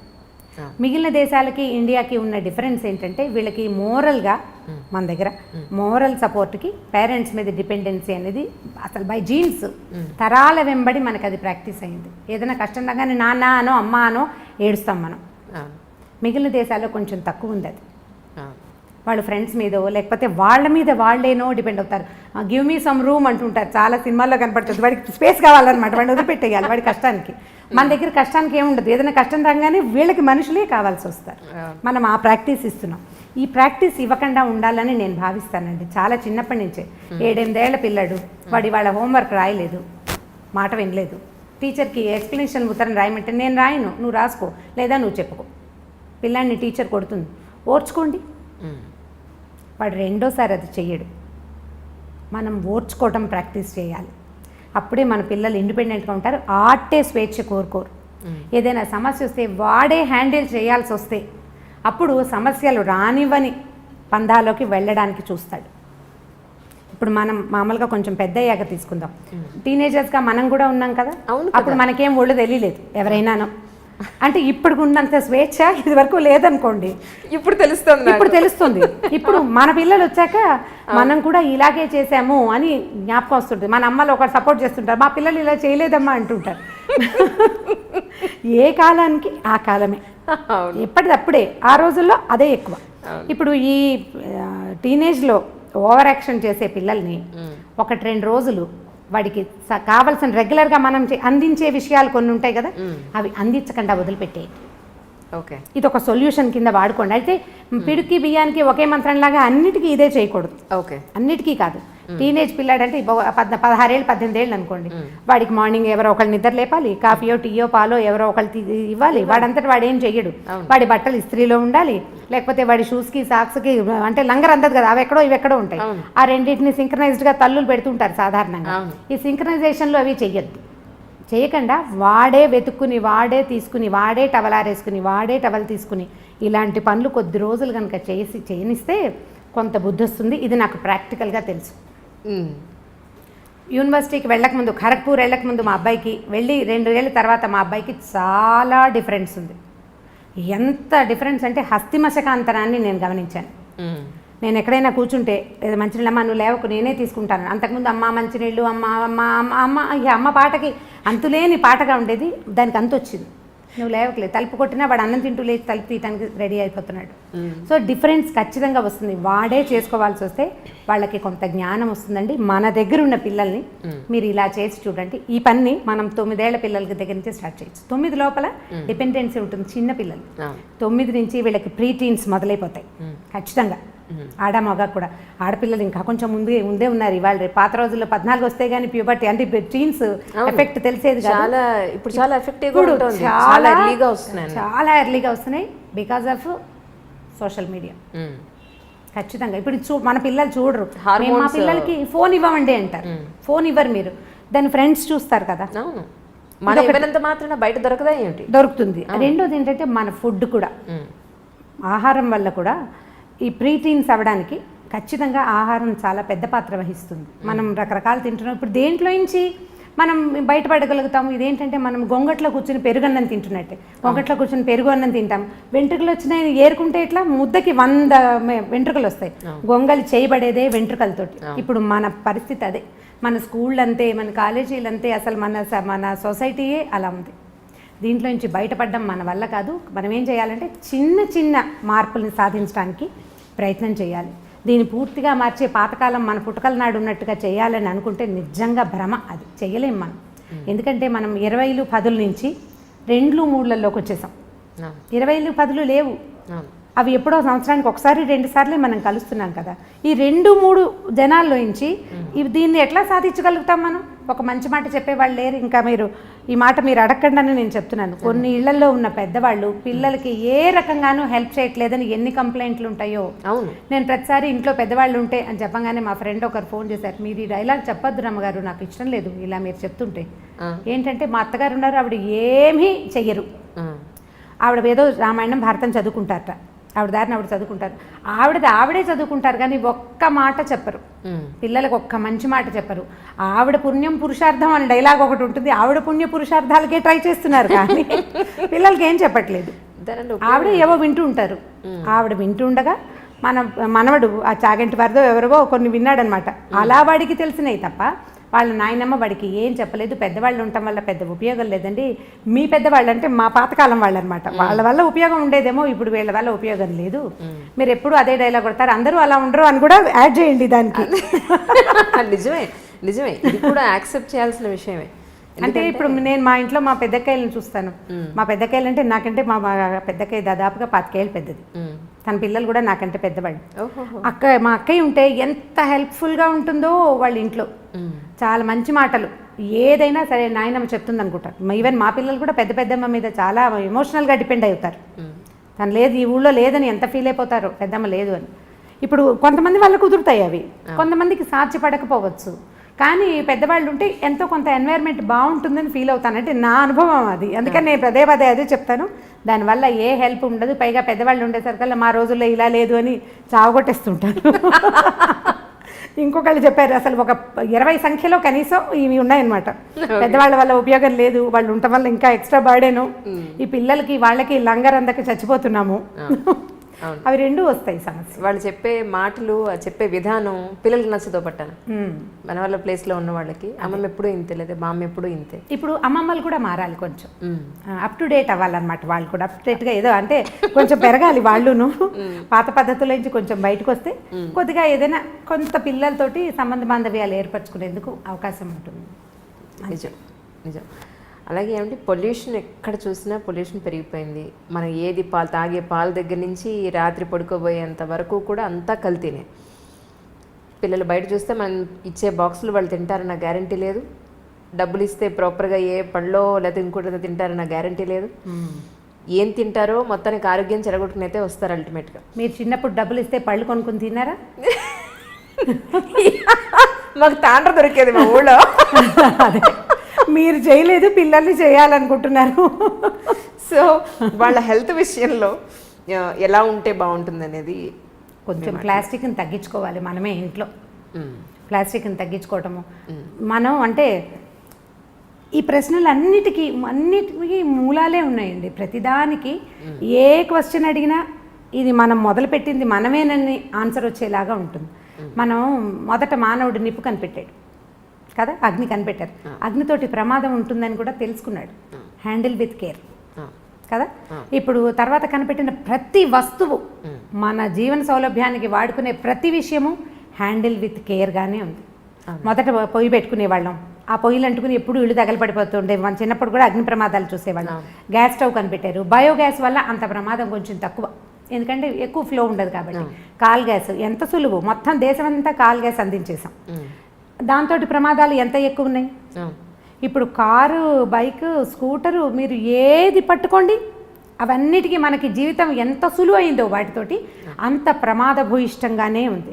మన సెల్ ఫోన్లు, ఇదివరకు ఎక్కడున్నామో ఎప్పుడో ఒక ల్యాండ్లైన్ ఫోన్ చేస్తే ఒక రకంగా తెలిసేది, ఇప్పుడు అనుక్షణము మనం ఎక్కడున్నామో మనం తెలియజేస్తున్నాము, లేదా అదే తెలుసుకుంటోంది. దాని రేడియేషన్ వల్ల ఎన్ని రకాల సమస్యలు వస్తున్నాయో, సెల్ టవర్ల వల్ల రేడియేషన్లు, దానివల్ల క్యాన్సర్లు, ఇదివరకు ఇన్ని లేవు. ఇప్పుడు మనం ఎక్కడ మానేసుకోవాలి, దేవి మానాలి, మనం ఏవేవి మానగలుగుతాము. ప్లాస్టిక్ మొదట లేదు, దాదాపుగా ఒక 25-30 ఏళ్ల క్రితం రేర్గా బట్టల షాపులో ఒక ప్లాస్టిక్ కవర్ ఇస్తే దాన్ని బహుభద్రంగా దాచేవాళ్ళం. 35 ఏళ్ల నాడు మా బందర్లో దోరడ్లాస్ అనే షాప్ ఉండేది, వాళ్ళ దగ్గర బ్రౌన్ పేపర్ తోటి బట్టలు బ్రౌన్ పేపర్ కవర్లలో పెట్టేవాళ్ళు. అది వీడు పేపర్ కవర్ పెడతాడు, ఇవి చిరిగిపోతాయి అని మా అక్క ఎప్పుడు విసుకుంటూ ఉండేది. తర్వాత ప్లాస్టిక్ కవర్లు వస్తే ఇది హాయిగా ఉందనిపించేది. ఈ హాయి అంత హాయి కాదని, తర్వాత కాలంలో అది మనని కబళించేస్తుందని మనకు ఆనాడు తెలీదు. ఇప్పుడు అది ఎట్లా అయింది, ప్లాస్టిక్ ఇక వామనావతారం లాగా ఎక్కడ పడితే అక్కడ త్రివిక్రమావతారం తాల్చేసింది ప్లాస్టిక్. ప్రతి చోట ఉంది కదా, భూమి ఆకాశాలు పట్టకుండా అయిపోయింది, ఏది మనం తీయలేం మన జీవితాల్లో నుంచి. కాబట్టి చిన్న చిన్న విషయాల్లో కనీసం మనం పొల్యూషన్ని తప్పించుకోగలిగితే ప్రయత్నం చేయటమే, అంతకంటే మనం ఏం చేయలేము. ఇందులో నుంచి బయటపడడం మన వల్ల కాదు. సేమ్ గొంగళి పెరుగన్నమే చెప్పుకోవాలి ఇక్కడ కూడా. పొల్యూషన్ నుంచి తప్పించుకోవడానికి ఈజీ మార్గాలు, కార్లు, ఒక కారులో ఒక మనిషి కాకుండా 3-4 పూల్ చేయటం, నడవగలిగే దూరాలకి బళ్ళు తీయకుండా నడిచి వెళ్ళటం, లిఫ్ట్లు అవి వాడకుండా ఉండటం, అవన్నీ కూడా ఇప్పుడు ఇండివిజువల్ థింగ్స్, ఇవి సొసైటీకి ఉపయోగపడతాయి. నేను చేస్తాను అనుకోండి, ఒక 5-6 నా చుట్టుపక్కల వాళ్ళు చేయకపోతే ఊరందరిది ఓ దారి, ఉలిపికట్టది ఇంకో దారి లాగా అవుతుంది, నాది ఇంకో దారి, అంతే కదా, అలాగే అవుతుంది. ఇప్పుడు మనం అందరం మాట్లాడుకుని కనుక ఈ ప్రయత్నం చేస్తే కొంత మటుకు బెటర్గా ఉంటుంది. ప్రయత్నం చేయాలి కదా. అందుకని నేను అనుకుంటాను సొసైటీస్లో, అపార్ట్మెంట్స్లో మాట్లాడుకుని ఈ పొల్యూషన్ని పక్కకి తీయడానికి ప్రయత్నం చేయాలేమోనని అనిపిస్తుంది. మనం ట్రై చేయాల్సిందే, లేకపోతే అవదు. దీనికి ఇనిషియేటివ్ ఎవరు తీసుకుంటారు? మళ్ళీ ఈ ఫోన్లు, మళ్ళీ మీటింగ్లు, ఒక మీటింగ్ కూర్చున్నప్పుడు ఒక చోట కూర్చున్నప్పుడు మళ్ళీ ప్లాస్టిక్ బాటిల్స్లో మంచినీళ్ళు, ఆ తర్వాత ఏమో డిస్పోజబుల్ గ్లాసులు, ప్లేట్లు తెచ్చుకుంటాం మనమేమో పొల్యూషన్ కంట్రోల్ చేయాలనుకుంటున్నాం, మన దగ్గర ఇవన్నీ ఉంటాయి. ఇప్పుడు గవర్నమెంట్ బోల్డ్ అన్ని మీటింగ్లు జరుగుతాయండి. ఇక మీటింగ్ అయిన తర్వాత ఆ ప్రాంతంలో ఎన్ని బాటిల్స్, ఎన్ని గ్లాసులు, ఎన్ని ప్లేట్లు, ఎంత చెత్తో, మామూలు చెత్త కాదు. ఇవన్నీ ఎక్కడికి వెళ్తాయి? కష్టం కదా. మనం ఆలోచించి దీన్ని పక్కకు తీయాలి. ఇళ్లలో కనుక చేస్తే బాగుంటుంది అనిపిస్తుంది. ప్లాస్టిక్ని తగ్గించుకోండి, ప్లాస్టిక్ వాడకం, తర్వాత నాన్ స్టిక్ లాంటివి వాడడం, అవన్నీ మనంతటా మనం చేసుకుంటే. ఇప్పుడు నేను చేస్తాను సీరియస్గా, మా ఇంటికి వచ్చిన వాళ్ళకి చెప్తాను, వాళ్ళకి నచ్చింది అనుకోండి, అంటే నా వే ఆఫ్ టాకింగ్ వాళ్ళకి నచ్చాలి, ఆ రోజు వాళ్ళ మంచి మూడ్లో ఉండాలి, ఇవన్నీ ఉన్నాయి కదా. ఉన్నప్పుడు మార్చుకుంటారు. ఇవాళ నుంచే అట్లా స్ప్రెడ్ అవుతుంది అంతే. 1:2, 1:3, మళ్ళీ 3:9 ఈ రకంగా వెళ్ళాలి. ప్రయత్నం చేస్తే మన ఇళ్లలో, కనీసం మన చుట్టాల ఇళ్లలో, నేను ఇది కొన్ను, ఈ వేరు కొన్ను, ఆ వేరు నేను కొన్ను. యాక్చువల్గా నాకు కూడా మొదట్లో ప్లాస్టిక్ వస్తువులు మంచి సరదా ఉండేది. కొన్నేళ్ల క్రితం ఆ కలర్ఫుల్గా ఉంటే అదే కదా చాలా బాగుంది, క్లీన్గా ఉంది, నీట్గా ఉంది అనిపించేది. ఎప్పుడైతే ఇది మన తినేస్తుంది అని అర్థమైందో ఒక 10 ఏళ్ళుగా నా అంతటి నేను ఏమీ కొనలేదు. వాటంతటా అవి వచ్చినవి ఓ రోజు వాడడం, మళ్ళీ జాగ్రత్తగా తీసి పక్కకు పెట్టడం. ఇది ఏంటంటే హ్యాండిల్ విత్ కేర్ అన్నాం కదా. అవసరమైనప్పుడు, అత్యవసర స్థితిలో వాడుకోవటం, లేనప్పుడు దాన్ని రోజువారీ వాడకంలోకి పెట్టకూడదు. ఇప్పుడు మా దగ్గర బోల్డ్ డబ్బాలు ఉన్నాయి, అవన్నీ ఏం చేయాలి? పారేయాలంటే పారేయద్దు, అత్యవసరానికి వాడుకోండి. ఎక్కడికో బయటకు వెళ్తాము, స్పిల్ అవ్వకుండా ఒక పదార్థాన్ని తీసుకెళ్ళాలి, అప్పుడు వాడుకోండి. స్పిల్ ప్రూఫ్గా ఉండే డబ్బాల్ని ఆ ఒక్క రోజుకి, అప్పుడు బాగానే ఉంటుంది కదా. దానికోసం ట్రై చేస్తే మనమే. ఇప్పుడు దీని అన్నిటికీ ఆడవాళ్లే ట్రై చేయాలా అంటే, మనం ట్రై చేస్తుంటే మనతో పాటు ఉన్న వాళ్ళు చచ్చినట్టు ట్రై చేస్తారు. రెండో దారి లేదు కదా. మరి నేను ఇలాగే చేస్తానంటే రెండో వాళ్ళు ఏం చేస్తారండి? అవును, నేను చెయ్యను అంతే. దానికోసం పోట్లాడక్కర్లేదు, చేయనంటమే. వినిపించుకున్నట్టు ఉండిపోవటం, వినపడినట్టు ఊరుకోవటం, వాటిని ప్రాక్టీస్లో పెట్టాలి ఏ ఆడవాళ్ళైనా సరే. ఇప్పుడు మనకు నచ్చిన విషయం ఒకటి ఉంది, వాళ్ళకి నచ్చలేదు అవతల వాళ్ళకి, ఏం చేస్తాము? 2 రోజులు పోరాడతాం. పోరాడేది ఏమిటి? నిశ్శబ్దం. ఊరుకున్నంత ఉత్తమం లేదని చెప్తారు. ఊరుకోవాలి. వినిపించుకోకుండా మన దారిని మనం చేస్తుంటే కొన్నాళ్ళకి ఆటోమేటిక్గా అది అలవాటు అయిపోతుంది అంతే. కానీ ఎంత కష్టం మాట్లాడకుండా, మన కోపం వచ్చినప్పుడు, మనకి యాంటీగా ఒక విషయం జరుగుతున్నప్పుడు, మనకు నచ్చంది జరిగినప్పుడు ఒక మాట అనకుండా కామ్గా ఉండాలంటే చాలా కష్టం కదండి. చాలా కష్టం. మీ వాళ్ళ అమ్మగారు ఏం చేసి ఉంటారో ఆలోచిస్తే ఈజీగా అనిపిస్తుంది. ఓకే, నిజంగా. ఎందుకంటే ఇప్పుడు మనకి లైఫ్ సులువైపోయింది కదా అంజలి. నిజంగా ఎంత ఈజీ అయింది. సింపుల్గా బళ్ళ మీద, కార్ల మీద వెళ్ళిపోతున్నాం. ఏదైనా పచ్చడి చేయాలంటే ఈజీగా చేసేస్తాం. ఇదివరకు ఆవకాయ అంటే 10 రోజుల పని. ఇప్పుడు ఏం లేదు, రైతు బజార్ వెళ్తాం, 3-4 గంటలు ఆవకాయ ఫినిష్ చేసి డబ్బాకెత్తి పక్కన పడేస్తాం. చాలా తొందరగా అయిపోతుంది. అన్ని పనులు ఈజీగా అవుతున్నాయి. మన అమ్మమ్మల జీవితాలు ఇలా సులువుగా నడవలేదు. చాలా స్ట్రగుల్ అయ్యేవారు, చాలా శ్రమ పడేవాళ్ళు, బోల్డ్ అంతా పని చేసేవాళ్ళు, అలుపు సులుపు లేకుండా ఉండేవాళ్ళు. అలుపు లేకుండా ఉండి తర్వాత మరి నెక్స్ట్ డే నడవాలి కదా. ఈ ఒక రోజుతోటి అయిపోలేదు కదా. ఇవాళ బాగా అలసిపోయామంటే మనమైతే 2 గంటలు ఎక్స్ట్రా పడుకుంటున్నాం. పాత రోజుల్లో పడుకుందుకు అవకాశాలు కూడా ఉండేవి కాదు. మంచం ఎత్తేయాలి తెల్లారకుండానే. ఇప్పటి పరిస్థితులు కావు కదా. వాళ్ళని ఒకసారి తలుచుకుంటూ ఉంటే మన ముందు తరం వాళ్ళు ఎంత స్ట్రగుల్ అయ్యారో ఆలోచిస్తే ఇది ఈజీగా అనిపిస్తుందని నేను అనుకుంటాను. నేను మా మదర్ని బాగా తలుచుకుంటా ఆ విషయంలో, మా నాయనమ్మని కూడా. ఎలా వీళ్ళు సర్దుకున్నారు, ఎట్లా వీళ్ళు చేయగలిగారు. మా పెద్దక్కయ్యలు 3 కూడా ఎప్పుడూ నాకు ఫ్యాసినేషన్ వాళ్ళ మీదే ఉంటుంది. వీళ్ళు ఎలా చేశారు అని. పొయ్యి మీద వంట చేసుకోవటం, 20 మంది 15 మంది పిల్లలు, ఇంటి నిండా పిల్లలు, ఓ పిల్లకి జ్వరం, ఓ పిల్లకి తలనొప్పి, ఇంకో దానికి ఇంకోటి ఏమిటో, ఒకటి పడి కాలికి దెబ్బలు కొట్టుకుంటారు. ఇంతమందిని హ్యాండిల్ చేస్తూ నిజము హ్యాండిల్ చేస్తూ అసలు ఇల్లు పెద్ద పెద్ద ఇల్లు, బాత్రూములు ఎక్కడో బాత్రూములు. అవును, ఇప్పుడు బెడ్రూమ్లో ఉండేవి కాదు కదా. బెడ్రూమ్ ఏంటి అసలు ఇంటికి దగ్గర కాదు. ఇల్లు ఎక్కడో, బాత్రూమ్ ఎక్కడో బాత్రూమ్. ఎంత అవస్థగా ఉండేదో, ఎంత కష్టపడేవాళ్ళు. వాళ్ళు ఎలా చేయగలిగారు? ఎప్పుడు చూసినా నవనవలాడుతూ పక్కపక్కలాడుతూ బాగానే ఉండేవాళ్ళు, రకరకాల పనులు చేసుకుంటూ. నేను వాళ్ళని ఎప్పుడూ తలుచుకుంటాను. నేను వాళ్ళతో పోలిస్తే 100 పని చేయట్లేదు అనిపిస్తుంది ఇప్పుడు. వాళ్ళు అలా పోల్చుకుంటే కనుక మీకు సహనం ఆటోమేటిక్గా వస్తుంది. First of all self pity పోగొట్టుకోవాలి. ఇప్పుడు ఆడపిల్లలకి పెద్ద జబ్బు అదే. అవునండి, చాలా పెద్ద జబ్బు. నేను ఎంత కష్టపడుతున్నానో అన్న వాక్యం మర్చిపోతే ఏముండదు, ఈజీగా ఉంటుంది. మీరు ఆలోచించి చూడండి ఒకసారి. మీరు చెప్తుంటే నేను ఊహిస్తున్నాను. యాక్చువల్లీ మీరు చెప్పిన దాంట్లో నేను కూడా ఉన్నాను. ఇంత చేస్తాను, వీళ్ళెవరికి బుద్ధి జ్ఞానం లేదు, ఒకళ్ళు చేసి చావట్లేదనే ఒక ఫీలింగ్లోనే మొదట్లో ఉద్యోగాలు తీసుకునే కొత్తలో జాబ్ సరదాగా మొదలు పెడతారు. చదువుకున్నాం, ట్రై చేసాం, జాబ్ వచ్చింది. తర్వాత దాని నుంచి మనం బోలంత రెవెన్యూ సాధిస్తాం, అందరికీ ఉపయోగపడుతూ ఉంటుంది. ఇప్పుడు మనకి పని బాగా చేసేస్తాం ఖాళీగా ఉండేసరికి, అందులో కొంచెం ముందుకెళ్తాం, ఉద్యోగంలో ముందుకెళ్తాం. మనకు ఒక చిన్న సాటిస్ఫాక్షన్, లోపల ఒక ఈగో సాటిస్ఫై అవుతూ ఉంటుంది. కొన్నాళ్ళు పోయాక ఈ పని చేయలేను, నా వల్ల కాదు అని ఆఫీస్లో చెప్పడానికి కూడా మనకు ప్రాణం ఒప్పదు. ఎందుకంటే లోపల ఒక ఈగోని, ఆత్మారాముడిని సంతృప్తిపరచాలి కదా. ఆత్మారాముడు అంటే ఆకలే కాదు, మన ఆత్మకి మనం అలవాటు చేసినటువంటి సంతోషం, దాంట్లోంచి బయటపడాలని ఉండదు మనకి. ఈ కొన్నాళ్ళు పోయిన తర్వాత ఆత్మారాముడికి అయ్యో పాపం అనిపించడం మొదలుపెడుతుంది. నిజంగానే అవును, అంతే. ఇప్పుడు ఒక 8-10 ఏళ్ల జాబ్ తర్వాత మీకు ఎన్ని బర్డెన్స్ వచ్చినా, ఎన్ని ఇబ్బందులు వచ్చినా మీకు ఉద్యోగం మాందామని ఉండదు. మొదటిది ఆ వస్తున్న డబ్బు, దానివల్ల ఉన్న ఉపయోగాలు అవి పెద్దగా కనపడతాయి. వీటన్నిటినీ మించిన అద్భుతమైన విషయం ఏంటంటే సాటిస్ఫాక్షన్. దేన్ని సాటిస్ఫై చేస్తున్నాము మనం? ఈగోని, ఆత్మ తృప్తి, దాన్ని పోగొట్టుకుందామని ఉండదు. అందుకని చేయలేకపోతాము. అప్పుడు మన మీద మనం ఆత్మారాముడికి జాలేస్తుంది అనమాట మన మీద. ఈ జాలేసేసరికి ఏమవుతుంది, మనం సెల్ఫ్ పిటీకి లోనయ్యి అవతల వాళ్ళని ఇబ్బంది పెడుతూ ఉంటాం.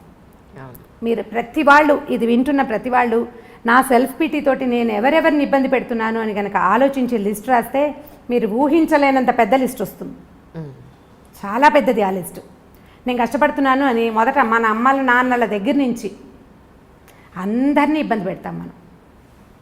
మనకు తెలియకుండానే హర్ట్ చేస్తాం. దానికి లోన్ అవుతున్నది మనము, సెల్ఫ్ పిటీకి లోన్ అయ్యేది మనమైతే దానివల్ల సఫర్ అయ్యేది మిగిలిన వాళ్ళు అవుతారు. మొట్టమొదట తీసేయాలి. ప్రతి ఉద్యోగస్తులైన వాళ్ళు, ప్రతి ఆడవాళ్ళు, నేను ఇంట్లో ఎంతో కష్టపడుతున్నాను అనే డైలాగ్ని మర్చిపోవాలి. ఎవడి వంతు పని వాడు చేసుకుంటూ జీవితాన్ని ముందుకు తీసుకెళ్ళాలి. మీరు ఎట్లా అనుకుంటే చెట్లు చేమలు కూడా సెల్ఫ్ పిటీతోటి బాధపడాలి. వాటికి మనకి పెద్ద తేడా ఏం లేదు. వాటి పని అవి చేస్తున్నాయి, మన పని మనం చేస్తున్నాం. ఇలా కనుక అనుకుంటే మీకు సెల్ఫ్ పిటీ రాదు, మీరు ఇంకా ముందుకెళ్ళగలుగుతారు. మీ ఉద్యోగ జీవితంలోనూ మామూలు దైనందిన జీవితంలో కూడా మీరు చాలా సాధించగలుగుతారు. ఎక్కువ మందికి ఆదర్శంగా కూడా ఉండగలుగుతారు. సెల్ఫ్ పిటీ పడద్దు. నిజం. తర్వాత రమ్మగారు, పేర్లు చెప్పకూడదు. ఒక సమస్య ఏంటంటే, ఒక ఫోను ఒక ఇద్దరి దంపతుల జీవితాలని ఎలా నాశనం చేసింది అనేది. ఈరోజు హస్బెండ్ అతని ఫోన్కి అతని పాస్వర్డ్ పెట్టుకుంటున్నాడు, వైఫ్ ఈవిడ ఫోన్కి ఈవిడ పాస్వర్డ్ పెట్టుకుంటుంది. నేను అడిగింది ఏంటి అంటే వాళ్ళని, మీకు ఏ రహస్యాలు లేనప్పుడు మీ ఫ్యామిలీ అంటే మీ హస్బెండ్ దగ్గర, మీ వైఫ్ దగ్గర మీరు ఎందుకంత రహస్యంగా ఉండడం? మీరు ఏ మిస్టేక్ చేయనప్పుడు పాస్వర్డ్లు ఎందుకు? ఆవిడ గురించి మీకు మొత్తం తెలిసి, మీ గురించి ఆవిడికి మొత్తం తెలిసినప్పుడు పాస్వర్డ్లు ఎందుకు అని అన్నాను. లేదు మాకుండే సమస్యలేవో మాకుంటాయన్నారు. అలాంటప్పుడు నిజంగా ఒక అమ్మాయి ఇల్లు దాటి, 4 గోడలు దాటి, గడప దాటి బయట ఉద్యోగానికి పెడుతుంది అంటే ఎన్నో రకాలైన హెరాస్మెంట్స్ని మోగగా భరిస్తూ చేస్తూ ఉంటుంది. ఇది నిజం. అది తల్లికి చెప్పుకోలేకపోవచ్చు, హస్బెండ్కి చెప్పుకోలేకపోవచ్చు కూడా. కొన్ని భరించి, ఒక్కొక్కసారి భరించి రివర్స్ అయ్యి, లేదా చాలా జరుగుతూ ఉంటాయి బయట. ఇవన్నీ కూడా ఇంటి వరకు రావు, ఆ అమ్మాయి మనసులోనే ఉండిపోతాయి. ఇలాంటి ఇష్యూస్ ఏమన్నా బయటపడతాయేమో అని అమ్మాయి ఏమన్నా కొంత సంకోచించచ్చేమో, కానీ అబ్బాయిల విషయాల్లో, ఎస్పెషల్లీ హస్బెండ్స్, తండ్రుల విషయాల్లో అంత సీక్రెసీ మెయింటైన్ చేసేది ఏముంటుంది? ఇలా చేయడం కరెక్టా? ఒక ఫోన్ ఇద్దరి జీవితాలు నాశనం చేస్తుంది అంజలి, ఈ విషయంలో ఎలా చేస్తే బాగుంటుంది అని అడగమన్నారు. ఫోన్లు అంటే మూలాలకు వెళ్ళాలి కదా మనం. ఇప్పుడు ఇదివరకటి ఇంత అవకాశాలు లేవు కదా అంజలి. ఇప్పుడు వర్క్ చేస్తారు, వర్క్ ప్లేస్లో రకరకాల స్నేహాలు ఉంటాయి. ఇళ్లల్లో కంటే ఆఫీసుల్లో హెచ్చుగా స్పెండ్ చేస్తున్నారు, ఆడగాని మొగగాని. ఇంటికి వచ్చాక ఏం చేస్తాము, రాత్రి 9కి ఇల్లు చేరితే ఏదో తిండి తింటారు, ఒక అరగంట 2 గంట ఏదైనా అప్పుడు కూడా ఫోన్లో ల్యాప్టాప్లో తెరిచి ఏదో ఆఫీస్ పనో ఇంకోటో చేస్తారు, పడుకుంటారు. తెల్లారులు వచ్చేసరికల్లా ఎవరి పరుగు వాళ్ళదే. ఇప్పుడు సంసార జీవితాలు అతి చిన్నవిగాను, ఉద్యోగ జీవితాలు అతి పెద్దవిగాను ఉన్నాయి.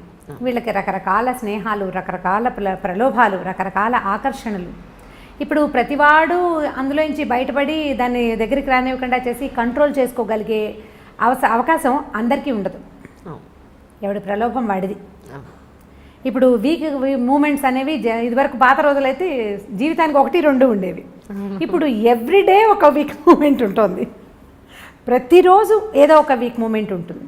ఎందుకంటే నేను వీడిని పట్టి లాగేవి, వెనకాల పట్టుకోగలిగే బంధాలు కొంచెం తక్కువ అవుతున్నాయని అనిపిస్తుంది. మానసికంగా లేవు. మానసికమైన బంధాలు దృఢత్వం లేకపోవటం వల్ల వీళ్ళు ప్రలోభపడడానికి హెచ్చుగా అవకాశం కనిపిస్తోంది ఇప్పుడు ఆడవాళ్ళు మగవాళ్ళు కూడా.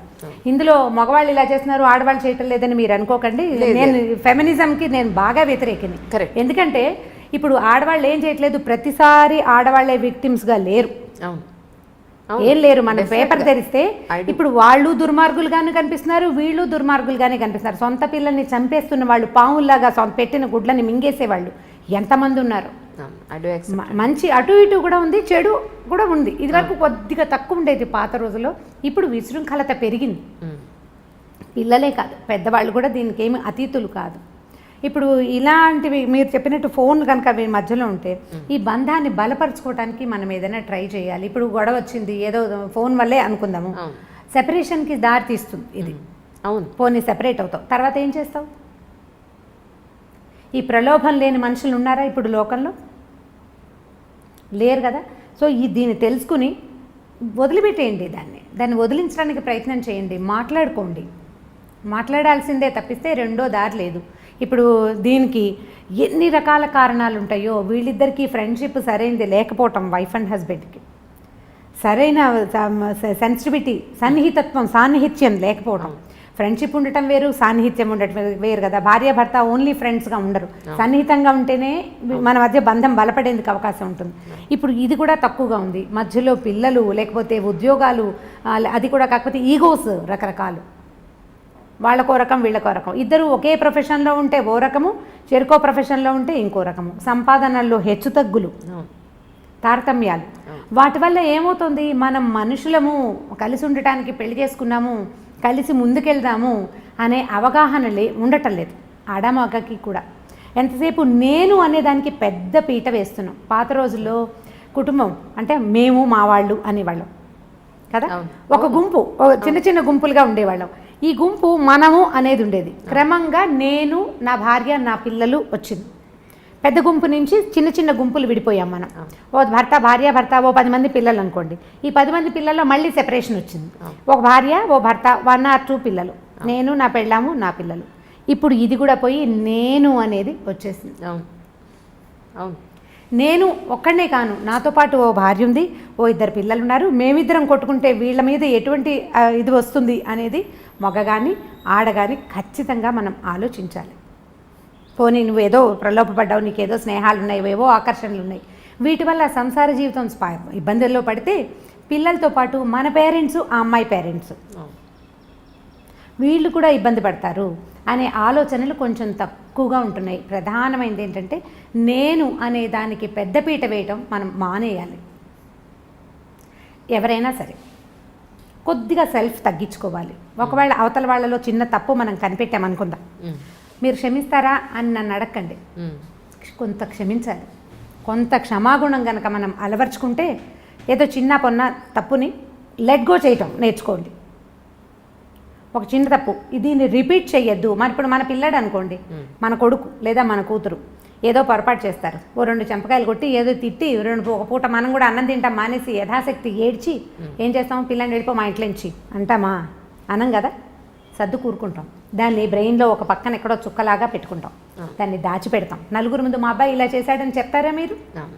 చెప్పరు, దాచిపెడతారు. మీరు అలాంటి క్షమాగుణం ఆడ మగ అలవర్చుకుంటే కనుక కొంచెం పర్వాలేదేమో అని అనిపిస్తుంది. నీకు తెలిస్తే చాలా ఆగట్లేదు, ఉద్వేగం కష్టంగా ఉంది లోపల, వీడు నన్ను చీట్ చేశాడు లేదా ఇది నన్ను చీట్ చేసిందని మీకు అనిపిస్తోంది కష్టం కడుపులో. దాన్ని ఎవరితోటైనా క్లోజ్ ఫ్రెండ్స్ తోటి, ఆ ఫ్రెండ్షిప్ ఎలా ఉండాలి, నూతులోకి రాయి వేస్తే రాయి నిదానంగా వెళ్ళిపోతుంది అడుగుకి, అలా కూడా రాదు పైకి. అలాంటి స్నేహం ఎవరితోటి ఉందో వాళ్ళతోటి షేర్ చేసుకోండి. ఎంత కష్టమో ఈరోజు అలాంటి స్నేహం, చాలా కష్టం, చాలా కష్టం.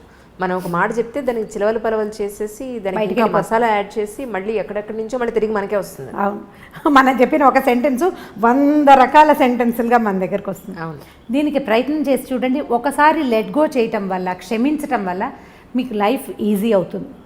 ఈ సమస్యలు వస్తున్నాయి, ఉన్నాయి, ఇంటింటా ఉన్నాయి. ఏదో 10 ఇళ్ళకి ఒకటి కాకుండా ఆల్టర్నేటివ్ ఇళ్లలో కూడా కనిపిస్తుంది. ఎవరిని కదిపినా ప్రతిసారి ఇవి ఉంటూనే ఉంటాయి. కొన్ని సంసారాలు అవి ఉన్నా కూడా వాళ్ళు సజావుగా పోతున్నారంటే మనకేమనిపిస్తుంది అంటే లేటెస్ట్ భావజాలంతో, అంటే ఈ తరపు భావజాలానికి నేనైతే ఇలా చేయను, వాడు నన్ను మోసం చేస్తే వాడిని తీసి అవతల పారేయాలి. ఎంతమందిని తీసి పారేయగలం మనం కదా? ఈ ఆలోచన ధోరణి కనుక మార్చుకుంటే ఇంత పెద్ద ఇబ్బంది ఉండదేమో అని అనిపిస్తుంది. సమస్యలు ఖచ్చితంగా వస్తాయి సంసారంలో. అది ఎవరి ద్వారా అయినా, ఎవరి వల్ల అయినా కావచ్చు. అది మరీ పెద్దది అనుకోండి, క్షమించేసి తలోగ్యం ఉండమని నేను చెప్పను, కానీ చిన్న వాటిని వదిలేయచ్చు. పిల్లల్లో చిన్న చిన్న తప్పులు మనం క్షమిస్తాం కదా, అట్లా పార్ట్నర్లో తప్పులు కూడా మనం క్షమించగలిగితే, కొద్దిగా చూసి చూడనట్టు ఊరుకుంటే, మాట్లాడకుండా చూసి చూడనట్టు ఊరుకున్నామంటే వాళ్ళు రెచ్చిపోయే అవకాశం ఉంది. మొదటే మాట్లాడుకుని అది మనం సర్దుకుని చూద్దాం కొంతకాలం పాటు. అప్పుడు కూడా ఏమీ సర్దుబాటు అవ్వలేదనుకోండి, అప్పటి సంగతి అప్పుడు చూడొచ్చు. ముందు కొన్ని రోజులు నడుస్తాయి, ఈ లోపల మన పిల్లలు కొంచెం పెరుగుతూ ఉంటారు. పిల్లల వల్ల కూడా కొంత మార్పు రావడానికి అవకాశం ఉంటుంది. కానీ దీనికి ఇదే మార్గం, ఇంకా రెండో మార్గం లేదు, ఇంకేం చేయలేం మనం. దీన్ని స్క్రూటినీ చేయటం వల్ల మనకు వచ్చే ఉపయోగం ఏమీ ఉండదని నేను ప్రగాఢంగా విశ్వసిస్తాను. ఈ విషయాన్ని ప్రధానంగా కడుపులో దాచుకోలేకపోతాం, కష్టంగా ఉంటుంది. దాన్ని షేర్ చేయటమే. లేదా మనకు ఒక పాత మెథడ్ ఉందండి, ఒక మంచి పలక బలపం కొనుక్కోండి, చక్కటిది, బాగా రాయాలి అది. అప్పుడు చక్కగా పలక మీద మీకు తెలుగు వస్తే తెలుగులో మీకు నోటికి వచ్చినన్ని తిట్లు రాసుకోండి. తర్వాత పలక చెరిపేయండి. మీరు ఎలా మోసపోయారో కూడా దాని మీద రాయండి. ఒకసారి రాస్తే కచ్చి తీరలేదు అనుకోండి, 2-3 సార్లు రాయండి. తర్వాత మీకు రాయటం పట్ల విసుగొస్తుంది. మొదట రాసిన సెంటెన్స్లు తర్వాత మీరు రాయలేకపోతారు. మెల్లిగా లోపలున్న కచ్చ తగ్గిపోతుంది. నాకు ప్రాక్టికల్గా తెలిసేది. మా ఇంట్లో 2-3 పలకలు ఉన్నాయి. So nice. పేపర్ మీద రాస్తే ఉండిపోతుంది, పలకైతే చెరిపేయచ్చు. పలకలకి ఇప్పుడు బాగా డిమాండ్ రావాలి. పలకలు మీరు బోర్డు మీద రాయాలనుకోండి, ఎక్కడో నిలబడి రాయాలి. పలకేముంది, బాత్రూంలో కమ్మోడ్ మీద కూర్చొని కూడా రాసేసుకోవచ్చు ధారాళంగా. మీకు ఎంత కోపం ఉందో అంత కోపాన్ని ఒకసారి రాయండి. రెండోసారి అవే వాక్యాలు మీరు ఖచ్చితంగా రాయలేకపోతారు, రాయలేరు. నోటుతో చెప్పామనుకోండి మాటలు పెరిగిపోతాయి అంజలి, మాటలు పెరిగిపోతాయి. ఎందుకంటే నాలుకకి ఎంత పదునుంటుందంటే ప్రతి వాడిన కొందికి పదును పెరుగుతుంది, వాడిన కొందికి తిట్లు వస్తాయి. మనం చూడండి, అబ్యూజివ్ లాంగ్వేజ్ వచ్చేస్తుంది. మంచి భాష రాదు. క్రమంగా మనం ఒకళ్ళ గురించి చెడ్డగా చెప్పామనుకోండి, 10 సెంటెన్సులు మొదటి చెవికి చేరితే రెండో చెవికి చేరేటప్పుడు 12 అవుతాయి. 10 చెవులు మారేసరికి 100-150 అవుతాయి. చివరికి అందులో నానా గోత్రాలు అన్ని తప్పులు కూడా ఉండొచ్చు, ఒక్క నిజం ఉండదు. అదే మనం రాసామనుకోండి, మనకి ప్రధానమైంది చేతికి బ్రెయిన్కి అంత సింక్రనైజేషన్ ఉండదు ఎవరికైనాను. కొన్నిసార్లే రాస్తాం, అన్నిసార్లు రాయలేకపోతాం. పలక కొనుక్కోండి, మీరు ఎవరినైనా క్షమించగలరు, నాది హామీ. అంతే. ఇప్పుడు నమ్మకమే ప్రేమ అంటున్నారు, నమ్మకం లేని చోట ప్రేమ ఉండదు అంటున్నారు. అది కన్న పిల్లల దగ్గరైనా చేసుకున్న హస్బెండ్ దగ్గరైనా ఏ ఇద్దరి సంబంధాల మధ్యలో నమ్మకమే ప్రేమ అని అంటున్నారు. ఒక ఫోన్ చూస్తే కానీ ఒక మనిషి క్యారెక్టర్ తెలియజేయలేకపోతున్నాం ఈ రోజున. హస్బెండ్ అయినా వైఫ్ అయినా పైకున్న ఆహార్యాన్ని బట్టో చక్కగా పద్ధతిగా ఉంది అని అనుకోవడానికి లేదు ఈ రోజున. లేదు, వాళ్ళ ఫోన్ చూస్తే వాళ్ళు ఏమిటో అర్థమవుతుంది అని అనుకునే స్టేజ్ వచ్చేసింది ఈ రోజున. సో ఇలాంటి పరిస్థితుల్లో మరి అసలు వీళ్ళు ఏం చేస్తున్నారు అని మన పిల్లల ఫోన్లు తీసుకుని మనం చూడకపోతే వాళ్ళు ఏంటో తెలియదు. తీరా చూస్తే మమ్మల్ని అనుమానిస్తున్నావా అంటారు. నిజంగా ప్రేమిస్తే మమ్మల్ని ఎందుకు అనుమానిస్తున్నావు అనే క్వశ్చన్ మళ్ళీ వాళ్ళ నుంచి. తల్లిగా, వైఫ్గా మన భర్త ఏం చేస్తున్నాడు అనేది ఒక ఐవేస్ చూడకుండా, మన పిల్లలు ఏం చేస్తున్నారు అనేది ఒక ఐవేస్ చూడకుండా, అనుమానం అని కాదు, మన జీవితం, మన పిల్లలు, జాగ్రత్త అనేది ప్రతి విషయంలోనూ ఉండాలి. ఒక వస్తువు కొనేటప్పుడే ఈ వస్తువుని ఎలా తోమితే దీని 10 కాలాల పాటు మన దగ్గర ఉంటుంది, ఎక్కడ పెడితే ఇది పగిలిపోకుండా ఉంటుంది అనేది ఆలోచించినప్పుడు మన కన్న పిల్లల్ని జాగ్రత్తగా చూసుకోవాలి, మన పద్ధతిగా పెంచి వాళ్ళని, ఒక అమ్మాయి అయితే ఒక 5 చేతులను, అబ్బాయి అయితే పద్ధతిగా పెంచాలను అనుకుంటాం, ప్రతి తల్లిదండ్రులు అనుకుంటాం. అలాగే హస్బెండ్ విషయంలో ఏం జరుగుతుందో ఒకసారి చూద్దాం అనే దాంట్లో తప్ప మీ ఉద్దేశ ప్రకారం? చూస్తేనే కదా తెలుస్తున్నాయి, తెలిసినప్పుడే కదా మనం ఏదైనా కంట్రోల్ చేయగలం. చూడడమే తప్పంటే చూడడం తప్పు. అంటే దాన్ని ఇంకా పూర్తిగా చేసినా కూడా దాన్ని యాక్సెప్ట్ చేసేసి ఉండమని మీరు చెప్పడం. ఇప్పుడు దీని ఆన్సర్ మీరే చెప్పారు. ఒక వస్తువు కొనేటప్పుడు మనం చూస్తాం కదా, అన్ని విధాలా కనుక్కుంటాం. పైగా ఇప్పుడు నెట్లో అయితే మనం ఎన్ని స్టార్స్ వచ్చినాయి వాళ్ళ కామెంట్స్, దాని మీద ఏదో అంటారు కదా, రివ్యూస్ చూస్తాం. మనుషులకి రివ్యూస్ ఉంటాయా? రివ్యూస్ ఉంటాయా? పైగా వస్తువు ఏ విషయంతో తయారైంది, దేంతో తయారైంది మనకి క్లియర్గా తెలుస్తాయి. మనుషులు రకరకాల సంఘటనల ద్వారా వీళ్ళ పెంపకం జరుగుతుంది. ఒక అమ్మ నాన్న మట్టి ముద్దల్లాగా ఒక కుండను తయారు చేసినట్టు, బొమ్మను తయారు చేసినట్టు చెయ్యరు ఆ పిల్లల్ని. మనం పెంచడం మొదలు పెడతాం. ఎంత ఒక 3 ఏళ్ల దాకా ఇంచుమించుగా మనలాంటివే, మనం పెట్టిన అన్నమే, మనం పెట్టిన పెరుగన్నమే, మన వాడికి నచ్చినా నచ్చకపోయినా ఏడుస్తూ చస్తూ బతుకుతూ పిల్లలు తినేస్తారు. వాడు స్కూల్కి వెళ్ళడం మొదలు పెట్టాక పక్కవాడు తెచ్చిన వెంటకాయ వేపుడు చూసి వాడు చాలా బాగుందని వాడు అది తింట మొదలు పెడతాడు. తర్వాత వాళ్ళు ప్రపంచాన్ని తెలుసుకునేది మన ద్వారా కాదు. మనం కొన్ని విలువలు, కొన్ని అలవాట్లు, చాలా డబ్బు, శ్రమ ఇస్తాం పిల్లలకి. మీరైనా అంతే, మీ అమ్మా నాన్న కూడా మీకు అలాగే చేశారు కదా. ఇప్పుడు మీరు పెరిగింది వాళ్ళ వల్లే కాదు కదా, మిగిలిన ప్రపంచం అంతా చూసి పెరిగారు. ఇప్పుడు ఈ ప్రపంచంలో నువ్వు పెరిగిన దాంట్లో ఏమేమి ఉన్నాయి అనేది మీకు ఎలా తెలుస్తుంది? వస్తువు అయితే తెలుస్తుంది ఇందులో ఏముందో, మనుషుల్లో తెలియదు. కాబట్టి మనుషుల్ని మనుషులుగానే స్వీకరించాలి.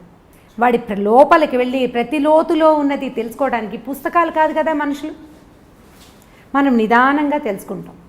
వాడి లోతు, వాడు చూపించని ఒక రహస్యం ఉందనుకోండి, భర్తలోనో భార్యలోనో, ఆ రహస్యాన్ని రహస్యంగానే మనం ఎందుకు ఉండనివ్వకూడదు? పీప్ చేయటం వల్ల, ఇప్పుడు పీప్ చేయటం వల్ల అదే కంటిన్యూ అవుతుందిగా. అడగండి. ఇప్పుడు అడగడం అంటే ఇప్పుడు ఎలా ఉంటుందంటే, ఇది ఊరికే ఒక సెంటెన్స్గా అయిపోదు అంజలి. ఇవాళ నువ్వు ఫోన్ చూసావు, భర్తది, ఒక అమ్మాయి భర్త ఫోన్ చూసింది, ఇవాళ ఒక రోజుతోటి ఆగదు, రేపు కూడా చూడాలనిపిస్తుంది. ఇవాళ మాట్లాడావు నీ ఫోన్లో, వాళ్ళు ఎవరో ఫోన్ నెంబర్లోనే నువ్వు ఎందుకు చేసావు, మాట్లాడాము, పోట్లాడుకున్నావు, సరిపోయింది. 10 రోజుల తర్వాత ఫోన్ అక్కడ కనపడితే బుద్ధి, చెయ్యి 2 దాని మీదకే వెళ్తాయి. అవును. ఈ చూడడం మొదలు పెడితే నువ్వు ఎప్పుడూ చూస్తూనే ఉంటావు. నువ్వు ఏం చేసి ఎంతసేపు శోధించి వాడిని నీతో ఉంచుకోవాల్సిన పని ఏమిటి? అనుక్షణం శోధిస్తున్నప్పుడు ఎందుకు వాళ్ళు నీతో ఉండటం? నువ్వు అనుక్షణం అనుమానిస్తున్నట్టే. మొదటిసారి అనుమానంగా ఉండదు, నువ్వు క్యాజువల్గా చూస్తావు, తర్వాత అది అనుమానం అని అనాలి. ఇప్పుడు ఎంతసేపు అనుమానిస్తూ అతన్ని నీతోనే నువ్వు ఎందుకు ఉంచుకోవాలి? అనుమానించి, ప్రశ్నించి, పోట్లాడి, దాని మీద ఏదో ఒక రిజల్యూషన్ ఒకటి సాధించి, తర్వాత మళ్ళీ 10 రోజుల పైకి మళ్ళీ ఫోన్ కనపడంగానే మన బుద్ధి దాని మీదకే వెళ్తుంది. ఏం చేస్తున్నారో వీళ్ళు నేను లేనప్పుడు అని అనిపిస్తూ ఉంటుంది. అసలు ఈ ఆలోచనే సరైంది కాదని నేను భావిస్తాను. పిల్లల విషయం అనుకోండి, పిల్లాడు అనుకుందాం, పిల్లవాడికి ఇప్పుడు వాడు ఏం కొత్తది చేస్తున్నారో అనేది మనం తెలుసుకోవాలి. నాకు ప్రైవసీ లేదంటే నువ్వు ఏదైనా కొంప ఉంచితే నేనే పడాలి కదరా అని చెప్పచ్చు. భర్తలతోటి మనం ఆ మాట అనగలుగుతామా? అనగలుగుతాం. అతను చీపో నువ్వు నాకు వద్దంటాడు, అప్పుడు పోనీ వీడు కాదని ఇంకొని చేస్తామా? పిల్లాడిని ఎలా చేయలేమో భర్తలను కూడా అలాగే చేయలేకపోతాం కదా. పోనీ మారుద్దాం అనుకుందాం, ఇప్పుడు మనకు అవకాశాలు ఉన్నాయి, మార్చేద్దాం అనుకుంటాం. ఎన్ని మారుస్తాము? ప్రతివాడు మనకి గుమ్మడికాయ ఇంత ముచ్చని దొరుకుతాడా? దొరకడు కదా. సో ఇప్పుడు ఇది తప్పనే తప్పదు. ఇప్పుడు మనం పీప్ చేసి వాళ్ళ లోతుల్ని శోధించి వాళ్ళ లోపల ఏముందో తెలుసుకోవాలి. నేను నీ కంపానియన్ కాబట్టి నీ మొత్తం రహస్యాలు నాకు తెలియాల్సిందేనన్నది కూడా ఒక రకమైన ఈగోయిస్టిక్ ప్రవర్తనగానే అనిపిస్తుంది మనకి. ఖచ్చితంగా తెలుసుకోవాలన్న ఉద్దేశం అంత సరైంది కాదేమో అని అనిపిస్తుంది. నువ్వు తెలుసుకుని నువ్వు సాధించేది ఏమీ లేదు, నువ్వేం సాధించలేకపోతావు. బాగా తెలుసుకున్నావు, క్లియర్గా ఖచ్చితంగా తెలుసు నీకు. అంత ఖచ్చితంగా అద్దం లాంటి మనస్తత్వం కలిగిన మగవాడికి కూడా వీక్ మూమెంట్ రావచ్చు, ఎక్కడో ఒక ప్రలోభం తగలచ్చు. ఆ ప్రలోభానికి కారణం మనలాంటి ఇంకొక ఆడదే కావచ్చు, లేకపోతే ఎవరైనా మగవాళ్ళు అవ్వచ్చు, ఎవరో అవ్వచ్చు, ఫ్రెండ్స్ అవ్వచ్చు, మనం చెప్పలేకపోతాం. ఇప్పుడు ఈ వీక్ మూమెంట్స్ అనేవి మనుషుల జీవితాల్లో ఉండటం సహజమేనా? మనం ఒప్పుకోవాలి కదా దానికి. కాదు, ప్రతివాడు శ్రీరామచంద్రుడిలాగా ఉండాలా? ఏ కాలం ఇది? ఇప్పుడున్న కాలం ఏమిటి? మనం ఎక్కడున్నాం ఇప్పుడు? అసలు ఇదివరకటి పద్ధతులే ఇప్పుడు లేవు కదా. ప్రతి వాళ్ళకి ప్రలోభాలు తప్పవు. ఈ లోతులు శోధించాలి అని కనుక పెట్టుకుంటే నువ్వు శోధిస్తూనే ఉంటావు. వదిలిపెడితే నువ్వు ఈ జీవితంలో ఏదైనా సాధిస్తావు, ఇంకోటి ఏదైనా. దీన్ని నువ్వు సాధించగలిగేది సుతరాము లేదు, ఇందులో ఏమీ లేదు. కనుక్కుని మనం ప్రయోజనం ఏం లేదు. సరే, ఇప్పుడు ఒక ప్రాక్టికల్ ఒక అమ్మాయి లైఫ్ కట్టే కొట్టే తెచ్చేలాగా చెప్తాను, మీకు దాని సొల్యూషన్ చెప్పండి. అలా అయితే ఆ అమ్మాయి విలేజ్ నుంచి మామూలు నార్మల్ బ్రాహ్మణ్ ఫ్యామిలీ నుంచి వచ్చి హైదరాబాదు పెళ్లి చేసుకుని హైదరాబాద్ వచ్చింది. ఆ అమ్మాయికి 2 పిల్లలు, వైఫ్ అండ్ హస్బెండ్స్కి 2 పిల్లలు. ఒకరోజు పిల్లలు తీసుకొచ్చి అమ్మాయి మామూలు చదువుకుండి, యూట్యూబ్ తెలియదు, నెట్ తెలియదు, ఏమీ తెలియదు, అమ్మాయికి నాలెడ్జ్ లేదు. ఆ అమ్మాయి మొగుడు ఫోన్ కూడా ఒక 20 సంవత్సరాలుగా ఏం జరుగుతుందో కూడా చూడాలని కూడా తెలియనంత అమాయకురాలు. పిల్లలు తీసుకొచ్చి ఫోను, ఇదిగొమ్మ నాన్న ఇవన్నీ చూస్తున్నారు అని చెప్పి పిల్లలు తీసుకొచ్చి వాళ్ళ నాన్న ఫోన్ చూపించారు. ఇది ఏమిటి, ఎలా చూస్తారని పిల్లల దగ్గర నుంచి నేర్చుకుంది ఆ తల్లి. చూసిన తర్వాత మొగుడిని పిలిచి అడిగింది, పిల్లలు చూపిస్తున్నారు ఇలా మీరు చూస్తున్నారని, ఇవి వాళ్ళు కూడా చూస్తున్నారు, మీరు ఈరోజు ఏం చూసారు, నిన్నేం చూసారు, గత 5 ఏళ్లుగా మీరు చూసేవన్నీ పిల్లలు కూడా చూస్తున్నారు, సో ఇలా మీరు చెయ్యొద్దు అని చెప్పింది. నేను ఇలాగే చేస్తాను, నీకు ఇష్టం ఉంటే ఉండు, లేకపోతే వెళ్ళిపో అన్నాడు. మీ నీడ పిల్లల మీద కూడా పడకూడదు అని అంది. ఓకే అంటే ఆయన వన్ ఫైన్ మార్నింగ్ ఆయన తాగే ఔన్స్ గ్లాస్తో సహా తీసుకుని వెళ్ళిపోయాడు. ఈవిడికి ప్రాపర్ ఎడ్యుకేషన్ లేదు, ప్రాపర్ ప్రొఫెషన్ లేదు, 2 పిల్లలు, ఎలా బతుకుతుందని వెళ్ళిపోయాడు అతను. ఇప్పటికి 5 ఏళ్ళు అయింది. అసలు అతనికి బాధ్యత ఉందంటారా? ఎక్కడుంది బాధ్యత? లేదు. మరి ఇప్పుడు అడగడమే తప్పంటున్నారు. ఫోన్ అక్కడ చూడలేదు అమ్మాయి. మరి పిల్లలు చూసి ఇప్పుడు ఎవరికి తప్పు, ఎవరి జీవితం ఇప్పుడు మట్టిలో కలిసిపోతుంది అక్కడ. ఇది పాయింట్. ఇవి కొన్ని కేసులే కదా అంట. అవును, ఇది ఇలాంటిది ఒక కేసు. అవును. ఇప్పుడు ఈ అమ్మాయికి సొల్యూషన్ ఏంటంటే పోలీస్ కేసు పెట్టడమే. ఇప్పుడు నేనేమంటున్నాను, ఇంత ఎక్సెంట్రిక్ థింగ్లోకి వెళ్ళిపోతే, ఇంత ఎక్స్ట్రీమిటీలోకి వెళ్ళిపోతే తప్పకుండా దీనికి లీగల్గా ప్రొసీడ్ అవ్వాల్సిందే, తప్పకుండా సెపరేషన్ తీసుకోవాల్సిందే. ఇప్పుడు ఇలాంటిది వాళ్ళ ఎవరి జీవితంలో అయిందని ప్రతి వాళ్ళ జీవితాల్లో ఎలా అవుతాయి? ఇది అందరికీ అవ్వదు. పైగా ఇప్పుడు మీరు చెప్పిన కేసులో ఈ అమ్మాయి చదువుకోలేదు, ఆ అమ్మాయికి తెలియదు. ఇప్పుడు జనరల్గా శోధించదలుచుకునే వాళ్ళు భర్త ఏం చూస్తున్నాడు, అతని ఫోన్ ఎలా ఆపరేట్ చేస్తాడు, లేదా దానికి ఏదో నెంబర్ పెట్టాడు, ఈ అమ్మాయి దాన్ని డీకోడ్ చేసి సాధించేయగలుగుతుంది. ఇప్పుడు సపోజ్ వీళ్ళు మళ్ళీ కలిసిన్నా, లేదా ఈ అమ్మాయి వేరే పెళ్లి చేసుకున్నా, ఈ అమ్మాయి మనసులో థాట్ ఏముంటుంది, అమ్మో ఈయన మళ్ళీ ఏం చేస్తున్నాడో ఒకసారి చూద్దామని అనిపిస్తుందా, అనిపించదు? దాన్నే కదా చెప్తున్నాడు, మీరు కిల్ చేసుకోవాల్సింది దేన్ని. ఇప్పుడు వస్తువు పనిచేస్తుందో లేదో చూసి మనం షాప్లో టెస్ట్ చేసుకున్నట్టుగా మనుషుల్ని టెస్ట్ చేయకూడదు. టెస్ట్ చేస్తే నువ్వు బతకలేవు, వాళ్ళ సంగతి పక్కకు పెట్టు, మనం హాయిగా ఉండాలా ముందు. ఇప్పుడు పిల్లలది కూడా వెతకద్దంటారు మీరు? పిల్లల్ని చూడండి, పిల్లల్ని చూడొచ్చని చెప్తున్నాను నేను. పిల్లలది శోధించాలి, మగవాళ్ళది కూడా శోధించండి 1 టైం ఒకసారి మాట్లాడు. ఈ మాట్లాడుకున్న తర్వాత నీ బుద్ధిని అటువైపు వెళ్ళనివ్వకుండా ఉండే వ్యాపకం ఏదైనా మీరు పెట్టుకోవాలి. ఒకసారి కనుక మనకి లోపల అనుమానం పురుగు ప్రవేశించిందా, ఇక దాన్ని బయట పెట్టలేము. అది ఈగో ఎలాంటి పురుగో అనుమానం కూడా అలాంటిదే. అనుమానం పెనుభూతం అని చెప్పి వాళ్ళు చిన్నప్పుడు, అది పోదు, వదిలిపెట్టదు మనని. ఇప్పుడు అనుమానంగా కాదు, యాదృచ్ఛికంగా చూసేవు, దాని మీద సెర్చ్ చేసావు, నీకు తెలిసింది, అతన్ని అడిగేవు, లేదా అతను ఆ మగవాడే అమ్మాయిని అడిగాడు. ప్రతిసారి ఇలా మాట్లాడితే మేము ఏమే చేస్తామా అని వీళ్ళు పోట్లాడతారు. వాళ్ళు అడిగారు, మీరు మాట్లాడుకున్నారు, ఇది చెయ్యొద్దు, ఇలాంటివి పనికిరావు, ఇది రేపొద్దున బయట పెడితే మన పిల్లల జీవితాలు ఇలా అవుతాయని మీరు సాయిదా పాయిదాగా మాట్లాడుకోండి. కొంత దీని మీద అదుపు సాధించండి ఎంతో కొంత. తర్వాత లెట్ గో చెయ్యండి. కానీ ప్రతిరోజు నువ్వు శోధిస్తాను, ప్రతిరోజు నేను ఎక్కడికి వెళ్తున్నాడో స్పై చేస్తాను అంటే అది తప్పు కాదు. దానివల్ల వాళ్ళు తప్పు అమర్యాద కాదు, నువ్వు హాయిగా ఉండవు కదా. అవును, నువ్వు హాయిగా ఉండ, ప్రశాంతత ఏది జీవితానికి? ఇక ప్రశాంతత లేదు, నువ్వు తింటున్నా పడుకుంటున్నా ఎక్కడికైనా వెళ్ళినా ఏం కొంప మునిగిపోతుందో. ఇక నీ జీవితానికి స్థిమితమే లేనప్పుడు ఇంకా కలిసి ఉండటానికి ఏమీ అర్థం లేదు. ఇప్పుడు మగవాళ్ళ సంగతి చూద్దాం. ఒకదేదో బ్యాడ్ థింగ్ జరిగింది అనుకుందాం, మిగిలిన గుడ్ థింగ్స్ అన్నీ చిన్నవైపోతాయి కదా. అవును కదా, మనం ఏం చేయొచ్చు, ఈ గుడ్ థింగ్స్ని కొంచెం పెద్దవిగా ఆలోచిస్తే ఈ బ్యాడ్ థింగ్ చిన్నదిగా తోస్తుంది మనకి. సో అల్టిమేట్గా అడ్జస్ట్ అవ్వండి అని చెప్తున్నారు. ఖచ్చితంగా అడ్జస్ట్ అవ్వాల్సింది. ఏమిటి సమస్య తీవ్రంగా ఉంటే వదిలేయండి. ప్రతిసారి ఇదే చెప్తాను నేను, మీరు ఎన్ని ప్రశ్నలు అడిగినా నేను ఇదే చెప్తాను. సమస్య తీవ్రమైతే, నువ్వు తప్పించుకోలేని స్థితి వస్తే ఖచ్చితంగా తెంపేయటమే, ఏదైనా సరే, ఎవరితోటైనా, అటు పెద్దవాళ్ళతో కానీ పిన్నవాళ్ళతో కానీ పార్ట్నర్ తోటి కానీ చిన్నపాటి సమస్యల్ని భూతద్దంలో నుంచి చూసి దాన్ని బాగా పెద్దది మీరే ఆలోచనల్లో చేసుకుని తెంపుడికి వెళ్ళొద్దు. జాగ్రత్త పడండి. పోనీ నీ జీవితం, నీతో పాటు పిల్లలు ఉన్నారనుకోండి, పిల్లలుంటే మరి వీళ్ళని సరిగ్గా తీసుకెళ్ళాలా, వీళ్ళకు కూడా జీవితం మీద అనుమానం కలుగుతుంది కదమ్మా. మీరు అది ఆలోచిస్తున్నారా అసలు?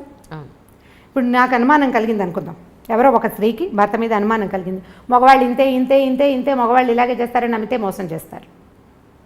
ఓకే, ఈ పిల్లవాడు మగపిల్లాడు ఉంటే వాడేమనిపిస్తుంది, మగవాడు మోసం చేయొచ్చు అనే భావన మగపిల్లాడికి. ఆడపిల్లలకి మగవాళ్ళు ఎప్పుడు ఇలాగే చేస్తారు కాబట్టి మగ పెద్దవాళ్ళని నమ్మకూడదని ఆడపిల్లలకి మనం ఇద్దరిని చెడగొట్టామా, దీనివల్ల ఇంకో ఇద్దరు చెడిపోతారు రేపొద్దున. ఎంతమందిని చెడగొట్టినట్టు? పైగా జీవితానుభవాలు ఎవరివి వాళ్ళవే కానీ రెండో వాళ్ళవిగా ఉండవు. మన జీవితానుభవాన్ని మనం చూసి ఆడపడుచులతోటో అత్తగారితోటో భర్తలతోటో ఇబ్బంది పడి జీవితం ఇలాగే ఉంటుందని పిల్లలకి ప్రబోధిస్తాం. నీ జీవితం ఉందని నీ తోటి ఉన్న వాళ్ళ జీవితాలు అలా ఉండకపోవచ్చు. అక్క చెల్లెల జీవితాలు కూడా ఒకళ్ళకి తాగుబోతు మొగుళ్ళు దొరుకుతారు, రెండో వాడు బంగారకొండ కావచ్చు, రెండో అల్లుడు, మనం చెప్పలేకపోతాం. ఇప్పుడు దీన్ని చూసి ఇది అది ఒకేలా ఎలా ఉంటాయి? మనకి చేతి వేళ్ళే ఒకలా లేవు కదా. ఇప్పుడు మనం ఇంప్రెషన్ ఇవ్వకూడదు కదా, పిల్లలకి అభద్రతా భావాన్ని కలిగించకూడదు. ఇప్పుడు ఒకళ్ళే ఉంటే మీరు కొట్టుకున్నారు, సరే ఏదో సెపరేట్ అయ్యారు అనుకో. పిల్లలు ఉన్నప్పుడు పిల్లల పెరుగుదలతోటి ఇబ్బంది వేరేది, వీళ్ళకి చదువులు ఎట్లాగా, వీళ్ళకి సంపాదన ఎట్లాగా, వీళ్ళని సెటిల్ చేయటం ఎట్లాగా, ఇవన్నీ శేష ప్రశ్నలే. ఇవి కాకుండా వాళ్ళ మనసులు రేపొద్దున ఎలా అవుతాయి అనేది చూడాలి. ఇప్పుడు ఒక భర్త తాగొచ్చి భార్యని కొడతాడనుకోండి, తాగబోతు మొగుళ్ళు దెబ్బలు తినే పెళ్ళాల కథలు కూడా బోల్డ్ చదువుతుండే వాళ్ళ మీద వరకు, ఇప్పుడు కొంచెం తక్కువ ఉన్నాయి. తను కొడతాడు, ఈ పిల్లలు చూస్తూ ఉంటారు, 3-4 మగ పిల్లలు ఉంటారు. వాళ్ళకి వాళ్ళ అమ్మని రక్షించాలని ఉంటుంది చాలా, తండ్రి మీద అయిష్టం ఏర్పడుతుంది, పెళ్ళాలని బాగా చూసుకోవాలని చిన్నప్పుడు అనిపిస్తుంది. కానీ వాళ్ళు పెళ్ళిళ్ళు అయ్యాక వీక్ మూమెంట్లో పిల్లలు చేతులు ఎత్తేస్తారు. 4 పిల్లలు ఉంటే 3 కనీసం భార్యల్ని కొట్టేవాళ్ళుగా తయారవుతారు, ఒకడే బెటర్గా ఉంటాడు. భార్యల్ని అదుపులో ఉంచడానికి ప్రయత్నం చేస్తారు, ఎందుకంటే వాళ్ళు అదే చూస్తూ పెరుగుతారు. తాగటం తప్పు కాదనిపిస్తుంది, చిన్నప్పుడు అసహించుకుంటారు, చీచీ తాగకూడదని. కానీ కొంచెం పెద్ద అయ్యాక దాని మీద ఏం అదుపు ఉండదు, ఎందుకంటే వాడి సబ్కాన్షియస్లో అది ఫిక్స్ అయిపోయి ఉంటుంది. ఆడపిల్లలు కూడా అత్తవారితో అడ్జస్ట్ అవ్వకపోవడానికి సగం కారణం తల్లులే. ఎందుకంటే వీళ్ళు అత్తగారులు దుర్మార్గులని, ఆడపడుచులు పాపిష్టి వాళ్ళని వీళ్ళు మాట్లాడి మాట్లాడి మాట్లాడి పిల్లల బుర్రలో దాన్ని ఫిక్స్ చేసేస్తారు. మన జీవితానుభవం మన పిల్లల జీవితానుభవాలు కావు, సాధారణంగా జరగదు అట్లా. కానీ ఇప్పుడు నేను అవస్థపడ్డాను, నా పిల్లకి తెలియచేయాలి అని అనుకుంటాం. అది ఎలా అంటే పరిగెడితే పడతాం, తడిగా ఉన్న నేల మీద గబగబా నడిస్తే జారి పడిపోతాం అన్నంత కామన్ థింగ్గా మనం వ్యక్తులతోటి సంబంధాలను కూడా జనరలైజ్ చేసేస్తాం. బురదలో నడిస్తే పడతాం మా కదా, బురదలో నడిస్తే పడిపోతాం. ఇప్పుడు మనం పల్లెటూరు వెళ్ళామనుకోండి, ఎవరైనా పల్లెటూరులో ఉన్నవాళ్ళు, పల్లెటూరు వెళ్ళిన వాళ్ళు దీన్ని అబ్జర్వ్ చేసి చూడండి. ఈ బురదలో నడుస్తూ ఉండగా జారిన గుర్తులు 2-3 చోట్లే కనపడతాయి. పల్లెటూరు వాళ్ళకి బొటన వేలు బురదలోకి గుచ్చి నడవడం ఆటోమేటిక్గా వచ్చేస్తుంది బై ప్రాక్టీస్. కొత్తగా వెళ్ళిన వాళ్ళు లేదా ఏదైనా పాల్మాలిపోయి అంటే ఎక్కడో ఏదో ధ్యాసలో ఉండి నడిచే వాళ్ళే జారుతారు, అందరూ జారి పడిపోరు. మరి జనరల్గా అయితే బురదలో జారి పడాలి కదా, వాళ్ళంతా ఎలా తిరిగేస్తున్నారు? సో దాన్ని జనరలైజ్ చేయడానికి వీల్లేదు. జీవితాలు కూడా అంతే. ఇప్పుడు ఈ అమ్మాయి మొగుడు భర్తతో ఇబ్బంది పడింది, తన ఫ్రెండ్స్ అందరికీ చెప్తుంది. కొత్తగా పెళ్ళైన మేనగోడలు కూడా వస్తే ముందు నుంచి చూసుకుంటూ ఉండు, మగవాళ్ళు ఇలా చేస్తారంటే ఏ అనుమానము లేని పిల్లకి కూడా ఈ మొగుడు ఫోన్ టెస్ట్ చేయాలని ఉంటుంది. నువ్వు ఎందుకు పాస్వర్డ్ పెట్టుకున్నావు, నువ్వు నన్ను మోసం చేస్తావా అని ముందే అడగడం మొదలు పెడతారు. వాడు అందులో బ్యాంక్ కార్డులో బ్యాంక్ నెంబర్లో ఏవో పెట్టుకుంటాడు, అకౌంట్ నెంబర్లో, ఆ జాగ్రత్తగా వాడు పాస్వర్డ్ పెట్టుకుంటాడు. ఈ పిల్ల ముందు నుంచే స్టార్ట్ చేస్తుంది. ఇది ఎందుకంటే ముందు చూసిన జీవితానుభవం వల్ల. ఎవరి జీవితానుభవం వాళ్ళదే, మీకు అయిందని పక్క వాళ్ళకి అవుతుందని లేదు. సక్సెస్ఫుల్ మ్యారేజెస్ సగం పెళ్ళిళ్ళు కాదు, ఇంకా అనకూడదు అట్లా. 90% సక్సెస్ఫుల్ మ్యారేజెస్ లెట్ గో చేయటం వల్లే సక్సెస్ అవుతాయి. అవును అని సమాధానం రాకపోతే చూడండి మీరు, మనం క్షమించకపోతే లేదా మగవాడే క్షమించి ఊరుకోకపోతే సంసారాలు నడవు. ఇండియా కూడా మిగిలిన దేశాల్లాగానే ఎక్కువ డైవర్సులు, ఎక్కువ 2nd, 3rd, 4th, 5th marriages తోటి నిండిపోతుంది. ఈ క్షమాగుణాలు పెద్దవాళ్ళు కూడా మనకు అలవాటు చేస్తారు. ఇప్పుడు నాబోటి వాళ్ళు అంటే నేను కూడా ఇలాగే నా దగ్గరకు వచ్చిన పిల్లలు చెప్తాను, చూసి చూడట్టు ఊరుకో పాప, ఎక్కడో చోటు ఊరుకో, నీకు కావాల్సింది చేయించుకో. నేను పిచ్చి సలహా ఇలాంటివి చెప్తాను అనమాట. నువ్వు ఇది చేసావు కాబట్టి నువ్వు నాకు అది చేసి పెట్టు, బాగుంది కదా బార్టర్ సిస్టమ్. నువ్వు ఇలా చేసినా నేను మీ అమ్మ నాన్నకి చెప్పలేదు, నేను ఎవరికి చెప్పట్లేదు, కాబట్టి నువ్వు నాకు లొంగి ఉండు అని లొంగ తీసుకోండి. ఈజీ మెథడ్, చిన్నపిల్లలకి మాట చెప్పడానికి అనమాట. ఇలా చెప్తే సరిపోతుంది, ఈజీగా ఉంటుంది. లెట్ గో చేయకపోతే సంసారాలు ఉండవు. ఏదో ఒక దశలో ప్రతి వాళ్ళు ఒకళ్ళనొకళ్ళు క్షమించేసుకునే ముందుకు తీసుకుపోతూ ఉంటారు. దానికి మన ఆర్థిక పరిస్థితులు, మన పిల్లలు, మన తాలూకు ఉద్యోగాలు, మనకి ఏ సపోర్టు ఏ పక్కన లేకపోవటాలు, వాటి వల్ల కూడా కొంత మన కుటుంబ పరిస్థితులు మన పెద్దవాళ్ళు మన కజిన్స్ అందరూ ఏమనుకుంటారు, నలుగురు నానా విధాలుగా చెప్పుకుంటారు. కాబట్టి క్షమించో మాట్లాడుకోకుండాను ఎలాగోలాగా కొంతమంది భార్యాభర్తలు సంవత్సరాల తరబడి మాట్లాడుకుని వాళ్ళు బోల్డ్ మంది తెలుసు నాకు. ఇంట్లో ఉంటారని మామూలుగా నడిచిపోతుంటే వాళ్ళిద్దరు మాట్లాడుకోరు. ఏదో సందర్భంలో కోపాలు వచ్చినాయి, మళ్ళీ మా అమ్మ నాన్న మాట్లాడుకోరు అని చెప్పేవాళ్ళు కూడా పిల్లలు కూడా కనిపిస్తారు. వీళ్ళిద్దరు గోడలతోటి మాట్లాడుకుని పని నడిపేస్తూ ఉంటారు. అయితే సంసారం రోడ్డు మీద పడలేదు. పిల్లలు చక్కగా ఎదిగారు, పెళ్ళిళ్ళు చేసుకున్నారు, అల్లుళ్ళు వచ్చారు, మనవలు పుట్టేశారు, వాళ్ళకి బాగానే ఉన్నారు. అంటే ఇది సంతోషమా, ఇదేనా పెళ్ళి అంటే అని మీరు అడుగుతారు. ఇప్పుడు కాదు, సంతోషం కాదు. నువ్వు సెపరేట్ అయిపోతావు, నువ్వు ఒకదానివే ఉంటావు, అది సంతోషమా? మీ పిల్లలు సజావుగా పెరగరు, అప్పుడు అది సొసైటీలో మీకేం సరైన గుర్తింపు ఉండదు. అది అవన్నీ సంతోషాన్ని ఇస్తాయి. అంటే మనకి సంతోషాన్ని ఇవ్వడానికి ఏ విషయమూ లేనప్పుడు మిగిలినవేవీ లేవు. దీంట్లో సర్దుకుంటే సరిపోతుంది. కరెక్ట్. అంటే ఇప్పుడు మీరు విడాకులను సమర్థించరా అని గట్టి ప్రశ్న. లేదు లేదు లేదు లేదు ఎవరి కోసం అల్టిమేట్గా విమెనే సఫర్ అవుతుంది. అల్టిమేట్గా సఫర్ అయ్యేది విమెనే. ఆవిడ దృష్టి మీరు ఎక్కడున్నా ఏం చేసినా, కలిసి ఉన్నా ఒంటరిగా ఉన్నా, పిల్లలతో ఉన్నా, ఎప్పుడు సఫర్ అవ్వాల్సింది ఆడవాళ్ళే.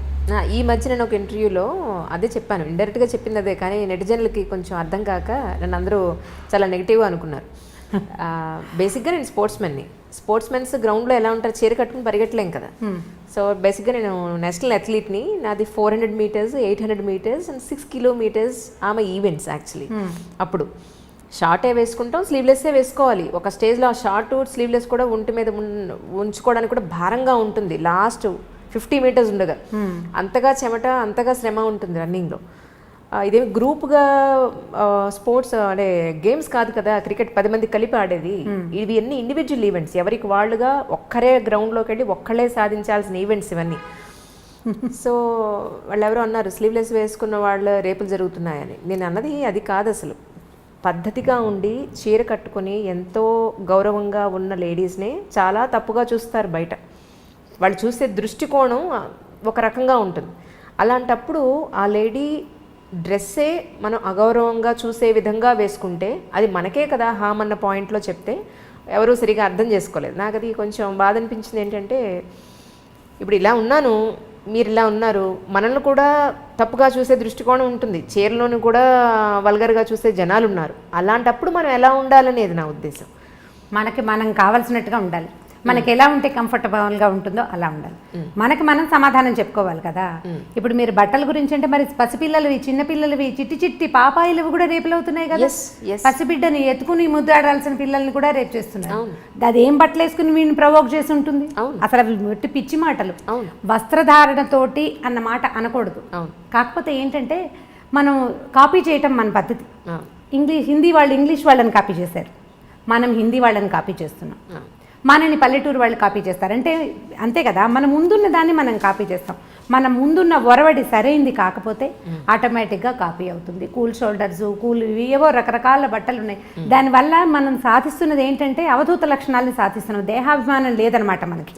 శరీరాభిమానం, అవధూతులకు దేహాభిమానం ఉండదు, వాళ్ళు ఎలాగైనా ఉంటారు. ఇప్పుడు మన వాళ్ళ పరిస్థితి కూడా అలాగే ఉంది. ఇప్పుడు బట్టలు చక్కగా వేసుకుంటే ప్రెజెన్స్ బాగుంటుంది అంతే. అవతల వాళ్ళ దృష్టి ఎలా ఉంటుంది, నీ శరీర భాగాల మీద అవతల వాళ్ళ దృష్టి పడుతుంటే నీకు చీదరగా ఉండట్లేదంటే నీకేమీ లేదు, శరీరాభిమానం లేదు అంతే. అది ఎవరి వాళ్ళ ఇండివిజువల్ థింగే కానీ రెండోది కాదు కదా. దానివల్ల ఇవేమైనా జరుగుతున్నాయి అన్నమాట పిచ్చి మాట అండి. అది డ్రెస్ వల్లని కాదు, డెఫినెట్గా కాదు. నా ఉద్దేశం కూడా అది కాదు. కాకపోతే అమ్మాయికి గౌరవం ఏ విధంగా వస్తుంది. ఇప్పుడు ఒక మనిషిని మనం రోడ్డు మీద చూసాము, ఫస్ట్ కనపడేది అమ్మాయి మొహం, అమ్మాయి టాప్ టు బాటం, బట్టలు, ఇదే మనకు కనిపించేది. ఆ తర్వాత మాట్లాడితే ఆ భాష, దాన్ని బట్టే ఆ అమ్మాయి మీదైనా అబ్బాయి మీదైనా గౌరవం ఉండేది. అయితే ఈ చూసే విధానంలో బయట జనాలు, మనకు సంబంధం లేని జనాలు, ఇప్పుడు నేనే ఉన్నాను, ఎవరో విధానం అనడం అనవసరం, ఇంత షార్ట్ లెంత్ వేసుకొని అప్పర్ బాడీ అంతా బయట కనిపించేలా వేసుకుంటే నన్ను గౌరవంగా చూడాలని అనుకోవడం నేను కరెక్టా? అదే ఎలా చూస్తారా? అలా కాదు. ఇప్పుడు మన బట్టల వల్ల బట్టలతోటే ఏవి రావు, కానీ బట్టలతోటే కొంత వస్తుంది. ఎగ్జాక్ట్లీ అదే నేను చెప్పింది. అంతే, అనవసరంగా మన మీద 10 మంది చెడు చూపు పడకుండా చూసుకుంటే అమ్మాయిలు చాలా అంటున్నాను, అంతకు మించి ఏం లేదు. ఇక దీనికి చాలా ఎన్లార్జ్ చేసి స్లీవ్లెస్ వేసుకుంటేనే అంటే స్లీవ్లెస్లు ఎందుకు వేసుకోవద్దంటారు? డెఫినెట్గా అందరికీ, అమ్మాయిగా పుట్టిన వాళ్ళందరికీ అన్ని రకాల బట్టలు వేసుకోవాలని ఉంటుంది డెఫినెట్గా. గుడికి వెళ్ళేటప్పుడు ఒక రకంగా తయారవుతాం, పార్టీకి వెళ్తే ఒక రకంగా తయారవుతాం, స్పోర్ట్స్కి వెళ్ళే వాళ్ళు ఇంకొక రకంగా తయారవుతారు. అందరూ ఒకలానే ఉండాలంటే నేను జడేసుకుని స్పోర్ట్స్ పరిగెట్టలేం కదా. డెఫినెట్గా గట్టిగా ముడి వేసాం, నేను చిన్నగానే చేసేసి నేను రన్ చేయగలుగుతాను డెఫినెట్గా. అలాగా ఎక్కడ ఎలా ఉండాలో రోమన్కి వెళ్ళినప్పుడు రోమన్లానే ఉండాలని చెప్తూ ఉంటారు. సో అలా ఉండాలి తప్ప, సో డెఫినెట్గా ఇప్పుడు పబ్లిక్కి ఖచ్చితంగా కొంతమంది అక్కడ దాని ప్రొఫెషన్ ఉన్నవాళ్ళు ఉన్నారు, అక్కడికి వెళ్ళి చీరలు కట్టుకోమని మనము చెప్పం. అదే. సో అలాగా అందరికీ చెప్పేది ఏంటంటే ఎక్కడ ఎలా ఉండాలో అక్కడ ఉంటే బాగుంటుంది. ఇప్పుడు రోడ్డు మీద వెళ్ళేటప్పుడు కాస్త 10 మంది మనల్ని చెడుగా చూడకుండా ఉండే బట్టలు వేసుకుంటే చాలన్నది నా ఉద్దేశం, అంతకు మించి ఏం లేదు. ఇంకొకటి, ఇంతకీ సండే రోజు మీరు షాపింగ్కి వెళ్ళట్లేదు చెప్పండి, విండో షాపింగ్కి. సండే రోజు విండో షాపింగ్కి నెక్స్ట్ గెలేరియో మాల్ వెళ్ళాను నేను. వెళ్ళారా? మొత్తానికి వెళ్ళారు? నేను వెళ్తూనే ఉంటాను. ఓకే. ఎవరితోటైనా వెళ్ళినా నేను పెద్దగా నాకు చాలా అవసరమైన వస్తువులు తప్పిస్తే కొను నేను. ఈవెన్ నేను కూడా అంతే. అయితే నేను బాగా చీరలు పట్టుకుని షాప్కి వెళ్తుండగా ఒక ఆవిడ నన్ను చూశారు, నాకు మొన్న వాట్సాప్లో కూడా పెట్టారు, మీరు బోల్డ్ చీరలు కొనుక్కున్నారు అని. ఇప్పుడు కొత్త ప్రశ్నలు వస్తున్నాయి, మీరు చాలా చీరలు ఎలా కట్టేసుకుంటున్నారు అని. అంటే ఇప్పుడు నేను మీరు అడిగిన ప్రశ్నకి ఇప్పుడు సమాధానం చెప్తాను. భగవంతుడు చాలా కొద్ది మందికి కొన్ని అదృష్టాలు ఇస్తాడు. నాకు భగవంతుడు ఇచ్చిన పెద్ద అదృష్టం, నాకు 7 అక్కయ్యలు ఉన్నారు. నేను నా చిన్నప్పటి నుంచి, అంటే నేను చీరలు కట్టుకోవటం మొదలైనప్పటి నుంచి 18-19 ఏళ్ల వయసు నుంచి, మా పెద్దకయ్య నాకంటే 10 ఏళ్ళు పెద్దది. ఇంతకుముందు చెప్పాను కదా. ఎంతమంది మీ సిస్టర్స్? 8 సిస్టర్స్ మేము. మీతో కలిపా? నాతో కలిపి మేము 8 మంది. ఒక అన్నయ్య ఉన్నాడు మాకు. మొత్తం 9 మంది. మొత్తం 9 మంది. నేను చివరిదాన్ని. ఓహో. నేను సంగీతం క్లాస్కి మా పెద్దక్కయ్య కొత్త చీరలు కట్టుకెళ్ళటం ఎన్నిసార్లు చేశాను. మా అమ్మవి పెద్దక్కవి, మా నాన్నగారు అప్పటికే లేరు. మా మదర్ కొత్త చీరలు సాధారణంగా కట్టుకునేవారు కాదు. చీరలు ఎవరైనా ఆవిడ కొనుక్కున్నా, ఎవరైనా పెట్టినా ఆ చీర నేను కట్టుకెళ్ళిపోయేదాన్ని. ఏదో ఒక బ్లౌజ్ వేసుకుని ఏదో ఒక చీర కట్టుకోవటం. మా పెద్ద పెంచారండి 8 మంది ఆడపిల్లల్ని. ఒక్క ఆడపిల్లల్ని పెంచడమే అసలు చాలా కష్టంగా ఉంది ఈ రోజుల్లో. పాత రోజులు కదా, పాతకాలంలో ఇలా బోల్డెన్ మంది 7 అమ్మాయిలు 6 అమ్మాయిలు బోల్డెన్ మంది కనిపిస్తారు నా ఏజ్ వాళ్ళు. నాకంటే పైన ఉన్న ఏజ్ వాళ్ళందరూ అలాగే ఉంటారు కదా. మాకేంటంటే మా అమ్మ నాన్న ఒక్కొక్కళ్ళే. మా తాతగారికి బాగా పిల్లలు, బాండ్ ఆఫ్ పిల్లలు ఆయన పాపం. ఆయన పుట్టలేదు. 3 పిల్లలు పుడితే ఒక ఆయన పుట్టగానే ఒక బాబు పోయినట్టున్నారు. మా మేనత్త ఒక 10 ఏళ్ళు వచ్చాక పోయారు. మా నాన్న ఒక్కరే. ఆయనకి చాలా మంది సంతానం కావాలని ఉండేది. మా ఇదొక తర్వాత ఇప్పుడు వైజాగ్లో మా నాన్నగారు ఆంధ్ర యూనివర్సిటీలో ఎంఏ చదవటానికి వెళ్ళారు. ఒకవేళ ఏదైనా చేయించేసుకుంటారేమో వీళ్ళు పిల్లలు కలగకుండా అని ఆడపిల్లలకు రాసిస్తానని బెదిరించేవారు మా తాతగారు. అప్పుడే ఆపేస్తే సరిపోయేది. ఆ తర్వాత ఇన్ని బొమ్మలు వచ్చినాయి, కొత్త బొమ్మలు అంటుండేది మా అమ్మ. మేము మా ప్రధానమైంది అది. పైగా మా కజిన్స్ అందరూ కూడా మేము 6, 7, 8 అలా ఉన్నాం. మా కజిన్స్ అందరూ కూడా ఎక్కువ వాళ్ళే. ఈ పైన పెద్ద అక్కయ్యలు ఉన్నారు కదా, మా అక్కయ్యలు చీరలు కట్టుకునే అలవాటు నాకు చిన్నప్పటి నుంచి ఉంది. ఇప్పుడు కూడా నాకు కుప్పలు తెప్పలుగా చీరలు వస్తూనే ఉంటాయి. కొంచెం నన్ను ఎక్కువ ముద్దు చేస్తారు. మిగిలిన ముద్దు అంటే జనరల్ ముద్దు కాదు, నాతో మ్యాక్సిమం పనులు అందరూ చేయించుకుంటారు. చీరలు మాత్రం వచ్చేస్తాయి. ఓకే. చీరలు వచ్చేస్తాయి. ఏదైనా కొత్త నగ చేయించుకుంటే మా అక్కయ్య ముందు పరిగెత్తుకుంటూ నాకు తెచ్చి మెడలో పెట్టి చూసుకోవడానికి, చూసి బాగుంది అని అనుకోవడానికి కూడా నగలు పెట్టుకొచ్చే అక్కయ్యలు ఉన్నారు నాకు. మిగిలిన వాళ్ళకి ఈ అవకాశం లేదు. నేను కట్టుకునే చీరలన్నీ నా సొంత చీరలు కావు. కొన్ని మా అక్కయ్యల చీరలు కూడా కొన్ని కట్టేసుకుంటూ ఉంటాను. ఎక్కువ భాగం అనమాట. 50% ఏదో ఒక అక్కయ్య దగ్గర నుంచి ఓ 4 చీరలు, ఓ 3 చీరలు అలా వస్తూనే ఉంటాయి. వాళ్ళు నాకు కొనిపెట్టేవి ఎక్కువే, పట్టుకొచ్చి పడేసి ఇవి కట్టుకోవే అని వదిలేసే చీరలు కూడా చాలా ఉంటాయి అన్నమాట. ఎక్కడున్నారండి 7 మీ సిస్టర్స్? 3 అక్కయ్యలు ఇక్కడే ఉన్నారు. 3 కాదు 4 అక్కయ్యలు ఇక్కడే ఉన్నారు. మా పెద్దక్కయ్య మొన్నటి దాకా ఇక్కడే ఉండేవారు, కానీ విజయవాడ వాళ్ళ అబ్బాయి షిఫ్ట్ అయ్యాడు. రెండో అక్కయ్య బందర్లో ఉంటుంది. మా ఆఖరక్కయ్య అహ్మదాబాద్లో సెటిల్ అయ్యారు వాళ్ళు. తను అక్కడ ఉంటుంది. వస్తే ఇక్కడ నా దగ్గరే స్టే చేస్తుంది. మీ బ్రదర్ అండి? బ్రదర్ మా ఊళ్ళోని చిట్టుకూడూరులో పొలాలు ఉన్నాయి మాకు. సొంత కాలేజీ ఒకటి ఉంది. సో కాలేజ్ చూసుకుంటాడు. సో ఇంకా తను అక్కడే ఉన్నాడు. మేము అక్కడికి వెళ్ళడానికి మాకు ఆసరా అదేనమాట, అన్నయ్య అక్కడే ఉండటం మా ఊళ్ళోనే. అవును. ఇంకోటండి, అసలు ఆస్పీషియస్ డే ఏదైనా వస్తే, ఇప్పుడు ఏమంటారు, గురు పౌర్ణిమ వస్తే సాయిబాబా గుళ్ళని కిటకిటలు ఆడిపోతూ ఉంటాయి. అసలు రోడ్ల మీద ఈ మూల నుంచి ఆ మూలకి మొత్తం లైన్లు కట్టేసి ఉంటారు వాళ్ళు. ఆ రోజు తప్ప ఇంకెక్కడ ఎప్పుడు ఎక్కడ దేవుడు కనపడ్డా అన్నంతగా రోడ్లు బారు తీరిపోయి ఉంటాయి. సో ఇటువంటి భక్తి, దీని భక్త, ఇది పిచ్చ, ఏమంటారు దీన్ని అసలు? పర్వదినాల్లో అన్ని గుళ్ళు కిటకిటలాడుతూనే ఉంటాయి. అన్ని గుళ్ళు ఇదేదేం లేదు, అన్నీ. అవును. ఇదివరకు పర్వదినాల్లో కొన్ని కమ్యూనిటీస్ వాళ్ళే గుళ్ళోకి వెళ్ళటం అనేది ఉండేది. అంటే నేను అనుకుంటాను, నా ఉద్దేశం, ప్రవచనకర్తలు పెరిగేసరికి ఇదివరకు ఏంటంటే ఏదో హరికథ అని గుళ్ళో ఏదో ఒకళ్ళు చెప్పేవాళ్ళు.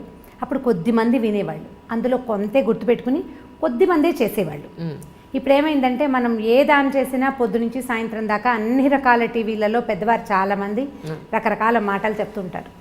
సో ఇలాంటప్పుడు ఇక్కడికి వెళ్ళాలి అనే మాట మనం పదే పదే వినటం వల్ల ఇది చేస్తే ఈ ఫలితం దొరుకుతుంది అనేది బాగా ఎక్కువగా తెలుసుకోవటం వల్ల జనాలు ఎక్కువ గుళ్ళకి వెళ్తున్నారని అనిపిస్తుంది. నేను ఏ పర్వదినాన సాధారణంగా గుళ్ళోకి వెళ్ళను నేను. ఎందుకంటే ఇగో ఈ గోల భరించలేకే అనమాట. చాలామంది జనాలు ఉంటారు కదా, ఎందుకు వచ్చిందిలే ఇంత గోల్లో వెళ్తాము అని. ఇది ఇలా అవేర్నెస్ పెరగటం, మనం అవేర్నెస్ గురించి మాట్లాడుతుంటాం కదా, అవేర్నెస్ వేటివేట్లలో పెరిగింది, ఆరోగ్యాల పట్ల, తర్వాత ఏమో పొల్యూషన్ గురించి అవేర్నెస్ పెరిగింది, నీళ్లు పాలు వాడకం పట్ల ఫలానావి తినచ్చు తినకూడదు ఇవన్నీ అవేర్నెస్లు పెరిగినాయి కదా. ఈ భక్తి అనే అవేర్నెస్ కూడా సోషల్ మీడియా వల్లే ప్రవర్ధమానంగా ఉంది. దానివల్లే బాగా తెలుసుకుంటున్నారు జనాలు. గురు పౌర్ణమి నాడు వెళ్తే బాబా గారిది లేదా గురుగ్రహం తాలూకు అనుగ్రహం బాగా కలుగుతుందని ఇప్పుడు దగ్గరలో ఉండే గురువు తాలూకు దేవాలయాలు ఏమున్నాయో అక్కడక్కడికి వెళ్తారు. అది సహజంగా జరిగేదే కదా. మనం ఎక్కువ తెలుసుకున్నాం అనుకోండి ఆటోమేటిక్గా చేస్తాం. ఫలానా ఫోన్ బాగుంది అని మీరు అడ్వర్టైజ్మెంట్స్ పదే పదే చూస్తే శాంసంగ్ కొనుక్కుంటాం. అట్లా అవుతుంది. అందులో అనుమానం ఏం లేదండి. ఎందుకంటే 20 ఏళ్ల క్రితం ఇంత ఉండేది కాదు. 10 ఏళ్ల క్రితం కొంచెం పెరిగింది. ఈ 10 ఏళ్లలో విపరీతంగా పెరిగింది. మీరు ఏ పర్వదినాన్ని చూడండి, శ్రీనగర్ కాలనీ వెంకటేశ్వర స్వామి గుడిలో ఉత్తర ద్వార దర్శనం అంటే ముక్కోటి ఏకాదశి నాడు ఆ ఎదురుగుండా ఉన్న సందుల్లో గణపతి కాంప్లెక్స్ వైపు కూడా జనాలు క్యూలో కనిపిస్తారు. అక్కడి నుంచి క్యూగా వెళ్తూ ఉంటారు. అంటే వెంకటేశ్వర స్వామిని తిరుపతి వెళ్ళే చూడక్కర్లేదు, శ్రీనగర్ కాలనీలో చూడొచ్చు, లేకపోతే జూబ్లీ హిల్స్ రోడ్డు మీద ఉన్న వెంకటేశ్వర స్వామి. అసలు ఆ గుడి ఇంతే చిన్నగా కనిపిస్తుంది మామూలు రోజుల్లో. ఈ పర్వదినాల్లో దానికి విపరీతంగా పువ్వులతోటి అలంకారం చేస్తారు. ఆ రోడ్డంతా బ్లాకు. ఇక నానావిధ భక్త సమాజాలు అక్కడే ఉంటాయన్నమాట. ఆ ఒక రోజులో చూడకపోతే మనకి బోళ్ళని పాపాలు చేసేసాం. నువ్వు ఏం చెయ్యి ఇది నేను కడిగేస్తుంది, ఎలాంటి పాపాన్నైనా ఇది తొలగిస్తుంది అనే భావం వల్లే భక్తి పెరిగింది అంతే. రమగారు, ఇది నా ప్రశ్న ఏంటంటే, పెళ్ళికి ముందు ప్రేమ అనేది కనపడుతుంది. ఈ మధ్యన నా సినిమాలో కూడా చూసాను, పెళ్లి తర్వాత ప్రేమ అనేది కనిపించదు, బాధ్యతే ప్రేమ అని చెప్పని విన్నది. ఆ మాట నన్ను నిజంగా చాలా చాలా ఆలోచింపచేసింది. ఏంటంటే, పెళ్ళయింది ఒక అమ్మాయికి కొత్తగా అప్పుడే పెళ్ళయింది అనుకుందాం. ఆ హస్బెండ్ నుంచి జనరల్గా ఒక కామన్ అమ్మాయి ఏం ఎక్స్పెక్ట్ చేస్తుంది? సాయంత్రం వచ్చినప్పుడు తనతో చక్కగా ప్రేమగా మాట్లాడాలనో, ప్రశాంతంగా దగ్గర తీసుకోవాలనో, కాసిన పువ్వులు తీసుకురావాలనో, ఇద్దరు కలిసి గుడికి వెళ్ళాలనో, ఇద్దరే కలిసి ఏకాంతంగా ఉండాలనో ఇవి ఎక్స్పెక్ట్ చేస్తుంది.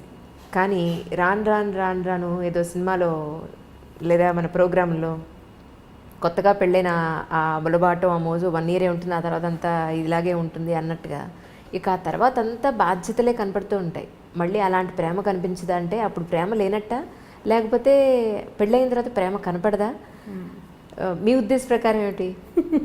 మీరు 80sలో ప్రేమ కథలు అడుగుతున్నారు. లేటెస్ట్ అది కాదు ఇది. మా వాళ్ళదంటే నువ్వు ఇంకా అక్కడే ఉండిపోయావు. నిజం. ఇంకా పువ్వులు తెస్తాడు పెట్టుకునేందుకు. ఏ పిల్ల జడేసుకుంటుందో చెప్పండి? ఒకటి అది జడేసుకోదు, ఉద్యోగం చేస్తుంది. ఒకటి గుడిలోకి వెళ్దాము అనగానే వాడి పిచ్చివాడిలా తోస్తాడు అమ్మాయికి. మీరేం అనుకోకండి, ఇలా ఇప్పుడు జరిగే సంగతి అదే. గుడికి గోపురానికి ఉండదు, వీళ్ళు మాల్స్కి వెళ్తారు, సినిమాలకు వెళ్తారు, కలిసి సినిమాలకు వెళ్ళే పిల్లలు జంటలు, ఇద్దరు కలిసి ఒకటే సినిమా ఏదో ఫేవరెట్ సినిమా పెట్టుకుని చూసే జంటలు కోకొల్లలుగా కనపడుతున్నారు. ఒకళ్ళు క్యాబ్ బుక్ చేస్తారు, ఇంకొకళ్ళు సినిమా టికెట్లు బుక్ చేస్తారు. మీకు ప్రేమలు లేవు అని అనుకోవటానికి వీల్లేదు. పైగా ప్రేమ అంటే ఏమిటి? ఇలా మారిపోయిందా? మారలేదా మరి? అంటే ప్రేమ ఆ రూపంలో లేదు, వేరే రూపంలో ఉంది. అంటే మీరు అనుకునే రూపం, మీరు సినిమాటిక్ 80sలో సినిమా కథే చెప్తున్నారు మీరు. మీ క్వశ్చనే 80 క్వశ్చన్. ఎవరు చేస్తున్నారు? సరే, ఇప్పుడు ప్రేమలు ఎలా ఉన్నాయి? ఇప్పుడు ప్రేమలు అంటే, ఇప్పుడు మీరు ఒక కుర్రాడు అర్లీగా ఇంటికి రావటం అనేది ఈ రోజుల్లో సాధ్యపడే సంగతి కాదు. వాడి గవర్నమెంట్ జాబ్ ఉండి, గవర్నమెంట్ ఉద్యోగము, పబ్లిక్ సెక్టర్ అంటే ఇప్పుడు అక్కడి నుంచి రావాలి కదా. ఇప్పుడు రకరకాల సాఫ్ట్వేర్ ఉద్యోగాలు, రకరకాల హోటల్స్లోవి, లేకపోతే హోటల్ మేనేజ్మెంట్వి, ఈ ఉద్యోగాల వాళ్ళందరి టైమింగ్స్ రాత్రి 9 తర్వాతే కదా. సాయంకాలం 5:30, 6 గంటలకి ఇంటికి వస్తాడు అనుకుందాం ఒక అబ్బాయి. అమ్మాయి ఏం పని పడదు, ఏదో ఇంట్లో కూర్చున్న అమ్మాయిలు ఉన్నారా ఇప్పుడు? ఏదో ఒక చిన్నదో పొన్నదో ఉద్యోగం చేయాలనుకుంటుంది. అది చచ్చినో దేవుడా అన్నట్టు వస్తుంది. అప్పుడు వీడు చేతులేసి దగ్గర తీసుకుంటానంటే చచ్చి వచ్చాను ఏమిటి నువ్వు చేతులు వేస్తావు అనరు? అవును అంటారా? అనరా? డెఫినెట్, ఖచ్చితంగా అంటారు. అవును కదా. ఇప్పుడు ఈ 80 ప్రేమ కహాని ఇప్పుడైతే నడవదు. అవును.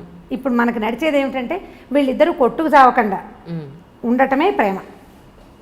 అంతే. ఈ కొట్టు చావకుండా ఉండాలంటే నీ ఉద్యోగం టైమింగ్స్ వేరు, నా ఉద్యోగం టైమింగ్స్ వేరు. మీ ఆఫీస్లో హాయిగా ఉంటుంది, మా ఆఫీస్లో కాల్చుకు తింటున్నారు, ఇలాంటి పాయింట్లు. లేదా నీకు ఉద్యోగం, నీకు ఒక 15,000 జీతం పెరిగింది, నాకు 10,000 పెరిగింది, అలాంటి విషయాల మీద పోట్లాడుకోకుండా ఉండి వీళ్ళు పేరెంట్స్ని ఎంతసేపు మధ్యలోకి తీసుకొచ్చి మీరు పెళ్లి చేశారు ఇది. ఇప్పుడు లవ్ మ్యారేజ్ అయితే వేరే కదా అనుకోండి, ఇప్పుడు అరేంజ్డ్ మ్యారేజ్ అయితే అమ్మ నాన్న చేరుతుంటారు కదా మధ్యలో, వాళ్ళని ఎంతసేపు ఏమంటారు పంచాయతీలకు పిలవకుండా ఉంటే దాన్నే ప్రేమ అనుకోవాలి. ప్రస్తుతం ఏ పంచాయతీ లేదంటే వాళ్ళు ప్రేమగా ఉన్నట్టు.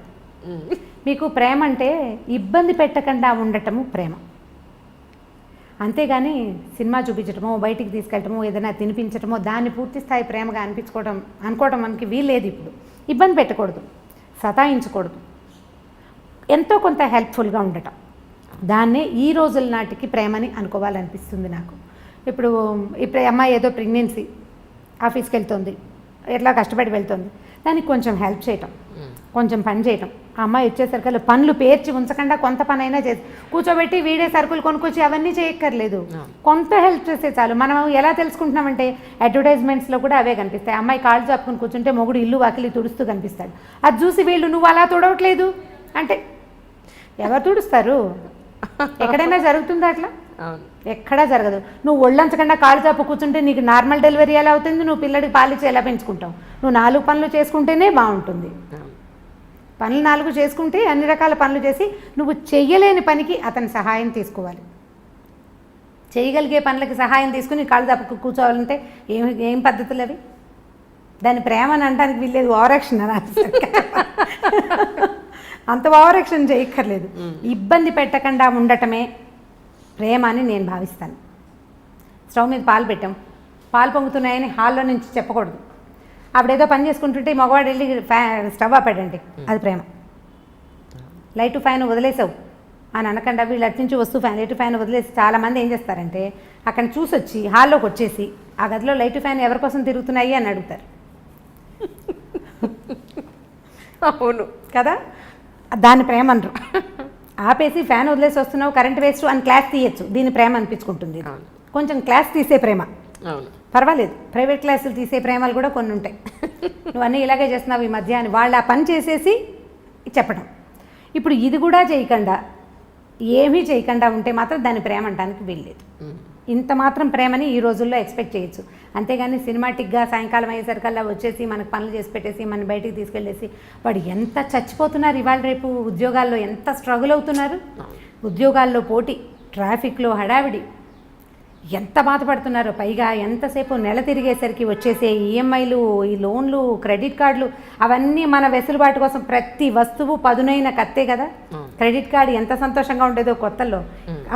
అది కట్టేటప్పుడు రక్తాశ్రువులు వస్తాయి, రక్తకన్నీరే, మనకి దుఃఖం వస్తుంది, బాబోయ్ ఇదంతా కట్టాల్సి వస్తుంది. వాడికి గీసేసేటప్పుడు గొప్ప సరదాగా ఉంటుంది.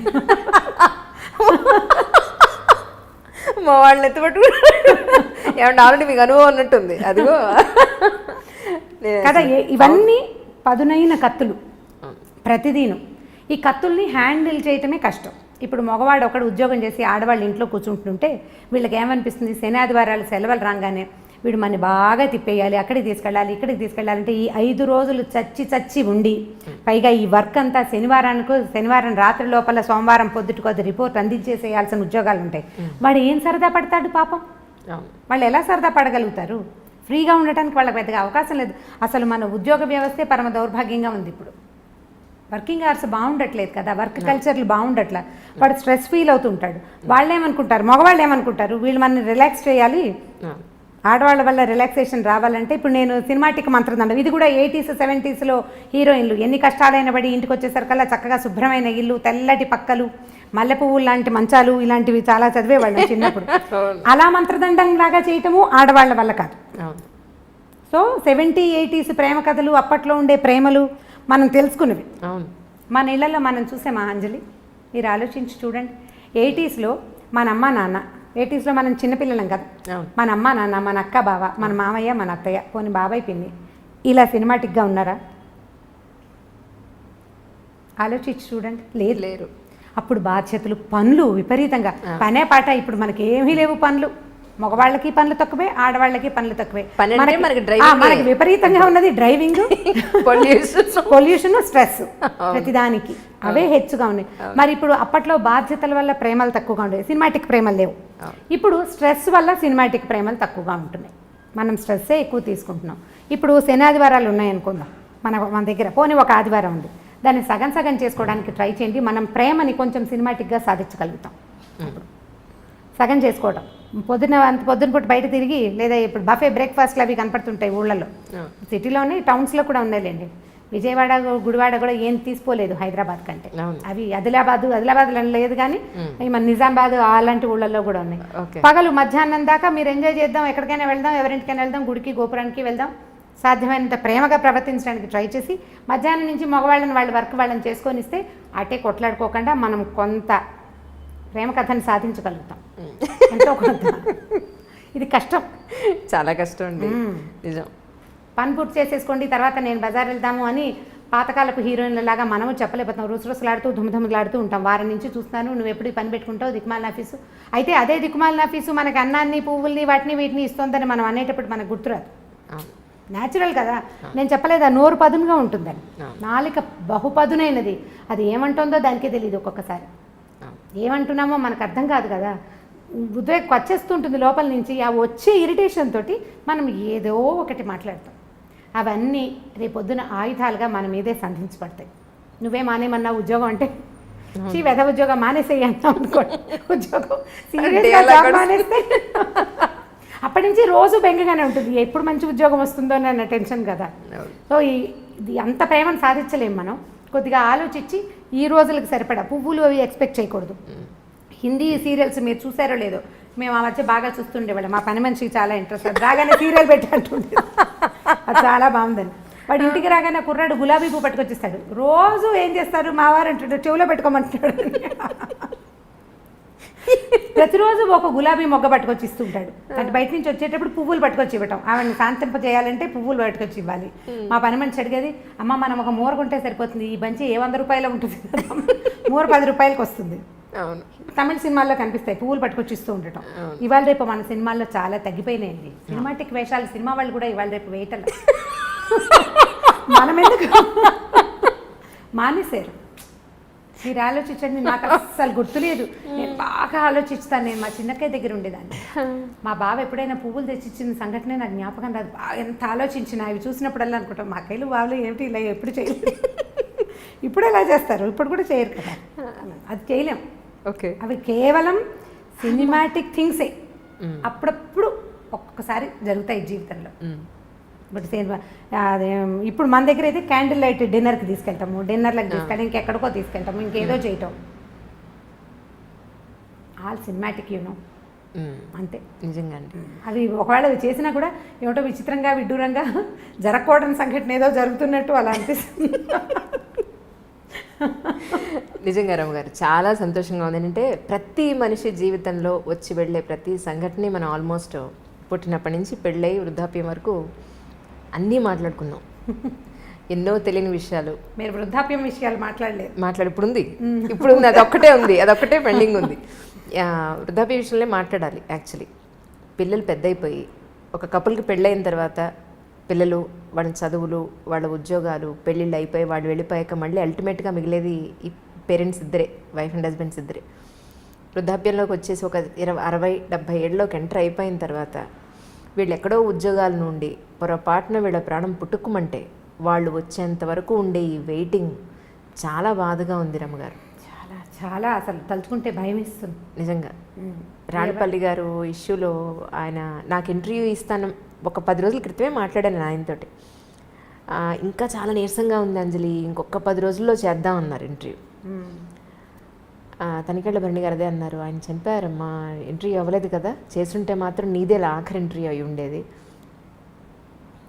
ఇప్పుడు వాళ్ళ అమ్మాయి కోసం ఎదురు చూపులు, ఆయన బాడీని మార్చరీలో పెట్టాం, ఆ అమ్మాయి రావాలి, ఈయన అంత్యక్రియలు జరగాలి అని. ఎన్ని రోజులు వెయిట్ చేస్తారో ఏమో మరి నాకు తెలియదు, కానీ కొంచెం 2 లేదా 3 రోజులు. చాలా బాధగా ఉంది. ఈ అమెరికాలో ఫారిన్ కంట్రీస్లో సెటిల్ అయ్యే పిల్లల పేరెంట్స్ అందరి దుస్థితి అదే. ఇప్పుడు ఇదివరకు అనేవాళ్ళు ఎలా బతికేమనేది కాదు, ఎలా పోయామనేది ఇంపార్టెంట్. బతకటం ఒక ఒక రకమైన బతుకు అనుకోండి, ఎట్లా కొట్లా. ఈ చనిపోయిన తర్వాత అసలు ఇలాంటి మాటలు మాట్లాడడానికి కూడా కష్టంగానే ఉంటుంది. వాళ్ళ పిల్లలు రాలేదు అంటే ఆ బాడీని ఇంట్లో పెట్టుకునేందుకు, వాళ్ళు చివరి క్షణం దాకా జీవించిన ఇంటికి ఇక దాన్ని ఉంచకూడదు. ఇలాంటి దుస్థితి ఎవరికీ రాకూడదు అనిపిస్తుంది. మా కజిన్స్లో, చుట్టాల్లో, చుట్టుపక్కల ఎదురుకుండా ఇళ్లలో అసలు మేము ఉన్న లైన్కి, రాళ్లపల్లి గారి ఇంటి పక్కనే బిల్డింగ్లోనే ఉండేది. ఈ ఎదురుకుండా లైన్ అసలు వృద్ధాశ్రమాలు అంజలి అవి. అందరి ఇళ్లలోనూ ఓన్లీ పెద్దవాళ్లే ఉన్నారు. పిల్లలందరూ ఫారిన్లో సెటిల్ అయ్యారు. ఈ పెద్దవాళ్ళు ఓపికగా ఉన్ననాళ్ళు సంవత్సరం వెళ్ళొస్తూనే ఉంటారు. 6 నెలలు ఉండొస్తారు, 6 నెలలు ఇంటికి వచ్చి ఇక్కడ ఉంటుంటారు. ప్రతి సంవత్సరం లేదా సంవత్సరం 2 ఏళ్ళు ఉండిపోయి మధ్యలో ఎప్పుడో ఇక్కడికి వచ్చినప్పుడు వీళ్ళల్లో ఒకళ్ళు పోతే రెండో వాళ్ళ పరిస్థితి వర్ణనాతీతం. వీళ్ళు ఏం చేయాలో తెలీదు, ఇక్కడ ఎవ్వరు ఉండరు, ఏ ఆసరా ఉండదు. ఇలాంటప్పుడే కదా మోరల్ సపోర్టు, పిల్లల సపోర్టు కావాలి. ఒంటరిగా దిక్కులేని పక్షుల్లాగా అయిపోతారు. వాళ్ళు వచ్చేదాకా ఈ బాడీ, ఈ శరీరాన్ని ఇంట్లో ఉంచలేం కదా, ఉంచే అవకాశం లేదు. అసలు మార్చురీలు ఎందుకున్నాయిరా అనిపిస్తే ఇలాంటి దానికోసం ఉన్నట్టు అనిపిస్తుంది. వీళ్ళని అక్కడ ఉంచటం, ఈ రెండో రోజుకే సాయంకాలానికే అవసరం మారిపోతుంది కదా మన పరిస్థితి. ఈ మారిపోయే పరిస్థితిని అవాయిడ్ చేయడానికి అక్కడెక్కడో పెడితే కనీసం పోయినప్పుడు ఒక ఇద్దరు వాళ్ళ పక్కన కూర్చొని ఏడ్చే పరిస్థితి కూడా లేదు కదా, అది కూడా లేదు. వీళ్ళు ఇంట్లో ఉండిపోతారు. కానీ వీళ్ళు ఏడిస్తే వీళ్ళని ఓదార్చడానికి కూడా ఎవరు మనుషులు లేరు, పిల్లలు లేరు. ఎవరో వస్తారు చుట్టాల పక్కలు ఉన్నవాళ్ళు. మా ఎదురింట్లో చూశాను నేను ఇలాంటిదే. రాళ్లపల్లి గారు పాపం ఆయన అక్కడ దిగి కారెక్కి వెళ్తుండేవారు ఎక్కడికైనా. నాకేం ప్రత్యక్షంగా వారితో పరిచయం లేదు, కానీ పక్కనే కదా బిల్డింగ్, దిగి వస్తుంటే చూస్తుండేవాళ్ళు. ఇప్పుడు వాళ్ళ అమ్మాయి వచ్చేదాకా ఆగాల్సిందే. ఎవరైనా ఇదే పరిస్థితి. ఈ అమ్మ నాన్నలు పెద్దవాళ్ళు అయ్యాక ఫారిన్లో సెటిల్ అయ్యే పిల్లలు ఆలోచించాలి దీని గురించి అనిపిస్తుంది నిజంగా. ఇప్పుడు వాళ్ళు పిల్లలు ఒక చోట ఉంటారు, వాళ్ళ పిల్లలు కూడా రేపు ఒక చోట. అంటే దీనికి పెద్ద ఇంపార్టెన్స్ ఇవ్వని మనస్తత్వాలు ఉన్నాయి అనుకోండి, అదేం పెద్ద ఇదేం కాదు. కానీ మనము ఆ స్థితిలోకి వచ్చాక కానీ కొన్ని విషయాలు మనకు అర్థం కాదు. మనం ఆ పరిస్థితిలోకి వెళ్తే కానీ అర్థం కాదు మనకి. ఇప్పుడు అర్థమయ్యాక మనం చేతులు కాలేక ఆకులు పట్టుకున్నట్టుగా అప్పుడు ఇంకా చేయగలిగేది ఏమీ లేదు కదా. కొంచెం ఆ పేరెంట్స్ పెద్దవాళ్ళు అయితే పిల్లలు ఇండియాలో ఉండి అని, లేదా వాళ్ళు ఎక్కడుంటారు అక్కడే ఉండటం, లేదా వీళ్ళని తమ దగ్గరే ఉంచుకోవటం లాంటిది ఏదైనా చేస్తే బాగుంటుందేమో అనిపిస్తుంది. వీళ్ళు అక్కడ ఇమ్మడలేకపోతారు పాపం, వీళ్ళు అక్కడ ఉండలేకపోతారు. వీళ్ళ ఎన్వైర్న్మెంట్కి ఒక అలవాటు పడి ఉంటాం కదా ఇది. అందుకని వీళ్ళు ఇక్కడ ఉండటం, వాళ్ళు బయట ఎక్కడో ఉండటం. ఈ బయట కంట్రీస్లో సెటిల్ అవ్వటం పిల్లలంటే ముందంతా భలే సరదాగా ఉంటుంది. అంటే వీళ్ళు నడి వయసులో ఉండగానే పిల్లలు బయటకు వెళ్ళిపోతారు, రకరకాల వస్తువులు పంపిస్తారు, బోల్డ్ డబ్బు వస్తుంది. అంతకుముందు చిన్న డబల్ బెడ్రూమ్ ఇళ్లలో ఉండేవాళ్ళు పెద్దగా లావిష్గా పెద్ద ఇళ్ళు కొనుక్కుంటారు, ఓ వంట మనిషిని పెట్టుకుంటారు. చాలా ఇళ్లలో కనపడుతుంది సహాయానికి. అక్కడి నుంచి ఓ పని మనిషిని ఎవరినో పెడతారు, అక్కడికి ఇక్కడికి ట్రిప్పులు వెళ్ళొస్తారు, పిల్లలు ఫ్లైట్లు బుక్ చేసేస్తారు, వెళ్తూ ఉంటారు. ఓపిక సడలని అంతకాలము బాగుంటుంది, చాలా ఎంజాయ్ చేస్తారు జీవితాన్ని పిల్లలు. బయట అందరూ కాదు, 80% ఇళ్లలో జరుగుతుంది ఇట్లా. కొన్ని ఎక్సెంటిస్ ఏవో చిత్రమైన కేసులు జరుగుతాయి, అసలు పట్టించుకొని కొడుకులు ఉన్న వాళ్ళు కూడా కనిపిస్తుంటారు, కానీ లోక సహజంగా జరిగేది. వీళ్ళ ఓపిక తగ్గి ఈ ఇద్దరిలో ఒకళ్ళు దాటిపోయే స్థితి వచ్చినప్పుడు అప్పుడు వస్తుంది సమస్య. కరెక్ట్. ఇప్పుడు ఇంతకాలం ఎంజాయ్ చేసి పిల్లల్ని ఏమంటారు, మీరు మమ్మల్ని వదిలిపెట్టి వెళ్ళిపోయారు, దూరాన్ని ఉన్నారు అని అనలేకపోతారు. వాళ్ళ కోసం వీళ్ళు వెయిట్ చేయాల్సే వస్తుంది. ఇప్పుడు ఒక మంచి ఒక చెడు అవునండి పక్కనే ఉంటాయి కదా. ఈ పక్కనే ఉండటంలో ఈ పిల్లలు ఫారిన్ కంట్రీస్లో ఉండటం, భార్యాభర్త ఇక్కడ మిగిలిపోవటం ఒక లైన్గా జరిగిపోతూనే కనపడుతుంది. అసలు ఇదివరకు ఎక్కడో అక్కడక్కడ కనపడేది, ఇప్పుడు ప్రతి ఆల్టర్నేట్ ఇంట్లోనూ ఒక సమూహంలో సగానికి పైగా ఇలాంటివే ఉన్నాయి. మా అక్కయ్యల పిల్లలు కూడా మగ పిల్లలు ఫారిన్లో ఉన్నారు. మా పరిస్థితులు కూడా అదే. కొన్నాళ్ళు పోయాక మేము కూడా అదే లైన్లోకి వెళ్తామని అనిపిస్తుంటుంది. మా అక్కయ్యలు పెద్దవాళ్ళు కొంచెం చాదస్తంగా కాస్త ధోరణిగా బిహేవ్ చేస్తే ఓ 10 ఏళ్ళు పోయాక నేను కూడా ఇంతేనేమో అనిపిస్తుంది. 10 ఏళ్ళు అలాగే అవుతాం కదా. ఇప్పుడు మీరు పై వాళ్ళని చూసే అవకాశం లేకపోతే చాలా నేర్చుకోలేము అంజలి.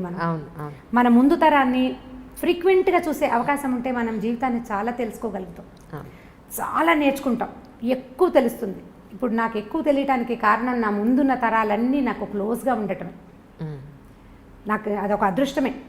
ఇందులో ఒక చిన్న మైనస్ పాయింట్ ఏంటంటే వాళ్ళ వృద్ధాప్యాన్ని చూస్తూ 10 ఏళ్ల తర్వాత నేను కూడా ఇంతేనని నాకు రోజు గుర్తు వస్తూ ఉంటుంది అన్నమాట. నాకు తెలుస్తూ ఉంటుంది, ఓ 10 ఏళ్ల తర్వాత, ఒక 15 ఏళ్ళ తర్వాత నేను కూడా ఇలాగే అవుతాను, నేను ఇంతకే వెళ్తాను, ఇందులోకే వెళ్తాను. మామూలు జనాలకు ఆ అవకాశం ఉండదు, పెద్దగా తెలుసుకోరు, సరదాగా తిరిగేస్తూ ఉంటారు. ఎవరన్నా పెద్దవాళ్ళు కనిపిస్తే వాళ్ళు సీనియర్ సిటిజన్స్గా తోస్తారు. నాకు సీనియర్ సిటిజన్స్ అనిపించదు, మాకు అక్కయ్య లాగానే తోస్తారు, అదే అలవాటు కదా. అవును. వీళ్ళని చూసి చూసి వచ్చింది 10 ఏళ్ళు పోయాక నువ్వు, ఇప్పుడు మా అబ్బాయిలే నాకు చెప్తారమ్మా 10 ఏళ్ళు పోయాక నువ్వు విజయపెద్దం లాగా అయిపోతావు, ఇప్పుడే చంపేస్తున్నావు నువ్వు. ఇలా అవుతూ మన జీవితాలు కూడా ఇందులోకి వెళ్ళవలసిందే. మనం తెలుసుకోవాల్సింది ఏంటంటే ఇవాళ యంగ్ ఎనర్జెటిక్గా శుభ్రంగా బ్రహ్మాండంగా చాలా దృఢంతో ఉన్న మనము రేపొద్దున వెళ్ళే దారి మన ముందున్న దారే కానీ కొత్త దారి ఏది కాదు. అసలు సృష్టిలో కొత్తది లేదు, ఏది లేదు. ఇప్పుడు మనం ఒక విశృంఖలమైన ప్రపంచాన్ని చూస్తున్నాం. అవును. మనని చూసినప్పుడు మన పేరెంట్స్ కూడా ఇలాగే అనుకున్నారు, ఏమిటో మారిపోతున్నారు పిల్లలను. మన అమ్మా నాన్నలు అంటే ఇప్పుడు మా అమ్మా నాన్నలు చేయలేదు కానీ సాధారణంగా మన ముందు తరంలో ఉన్న అమ్మా నాన్నలు పల్లెటూళ్ళు వదిలిపెట్టేసి టౌన్లకి వాటికి గవర్నమెంట్ ఉద్యోగాలకి వస్తున్నప్పుడు వాళ్ళ ముందు తరం కూడా అలాగే అనుకుంది. రోజులు మారాయి అన్నమాట ప్రతిసారి ప్రతి తరం తర్వాత పునరావృతం అవుతూనే ఉంటుంది, తిరుగుతూనే ఉంటుంది ఆ మాట. దాని నుంచి మనం తప్పించుకోలేకపోతాం. ఇప్పుడు మరీ పెరిగింది, రేపొద్దున ఇంకా పెరుగుతుంది. పాతదారిని పట్టడం మన వల్ల అవ్వదు, పాతదారిని వదలలేకపోవటం మాత్రం మన వల్ల అవుతుంది. మనం ఏం చేస్తామంటే మనకి బాగా నచ్చిన విషయాలు కొత్తవి తీసేసుకుని మనకు నచ్చనివి పాత రోజులు బాగున్నాయి అని చెప్తూ ఉంటాం. అవును. మనకి ఏది ఇష్టం లేదో ఇదివరకు మేము అలా చేసేవాళ్ళం కాదంటాం, కానీ మనం ఇదివరకు చేయనివి చాలా చాలా చాలా చాలా చాలా చాలా మన జీవితంలో తుడిచేసుకున్న లోపలికి వచ్చేసినాయి అంతే. తలంటి పోసుకోవటం దగ్గర నుంచి ఎక్కడున్నాయి అసలు కుంకుడుకాయలు ఎక్కడున్నాయి చెప్పండి. ప్రతిదీ మన తిండి, మన బట్టలు, మన అలవాట్లు, మన విధానాలు, మన ఇళ్ళు, మన వాకిళ్ళు, ప్రతి విషయం పండగ వచ్చినప్పుడు మనకి సీరియస్గా గుర్తొస్తుంది, ఈ పండగ నాడు మాకు ఇదేదో చెయ్యాలి అని. ఆ ఒకరోజు తర్వాత మర్చిపోతాం. కొంతమందికి పండగలు కూడా గుర్తురావు. పండగ ఇప్పుడు బాగా గుర్తు ఎలా వస్తుంటే టీవీలలో హోరెత్తిపోతూ ఉంటాయి కాబట్టి పండగలు గుర్తొస్తాయి. అవి బాగా ఉపయోగపడుతున్నాయి, ఆ విషయంలో మాత్రం బాగా ఉపయోగిస్తున్నాయి. ఇది మంచిగా చెడు అంటే మంచి చెడు కూడా అన్ని పదునైన కత్తులే కదా, ప్రతిదీ పదునైన కత్తే. ప్రతి దాన్ని మనం జాగ్రత్తగా వాడుకోవాల్సిందే అంతే.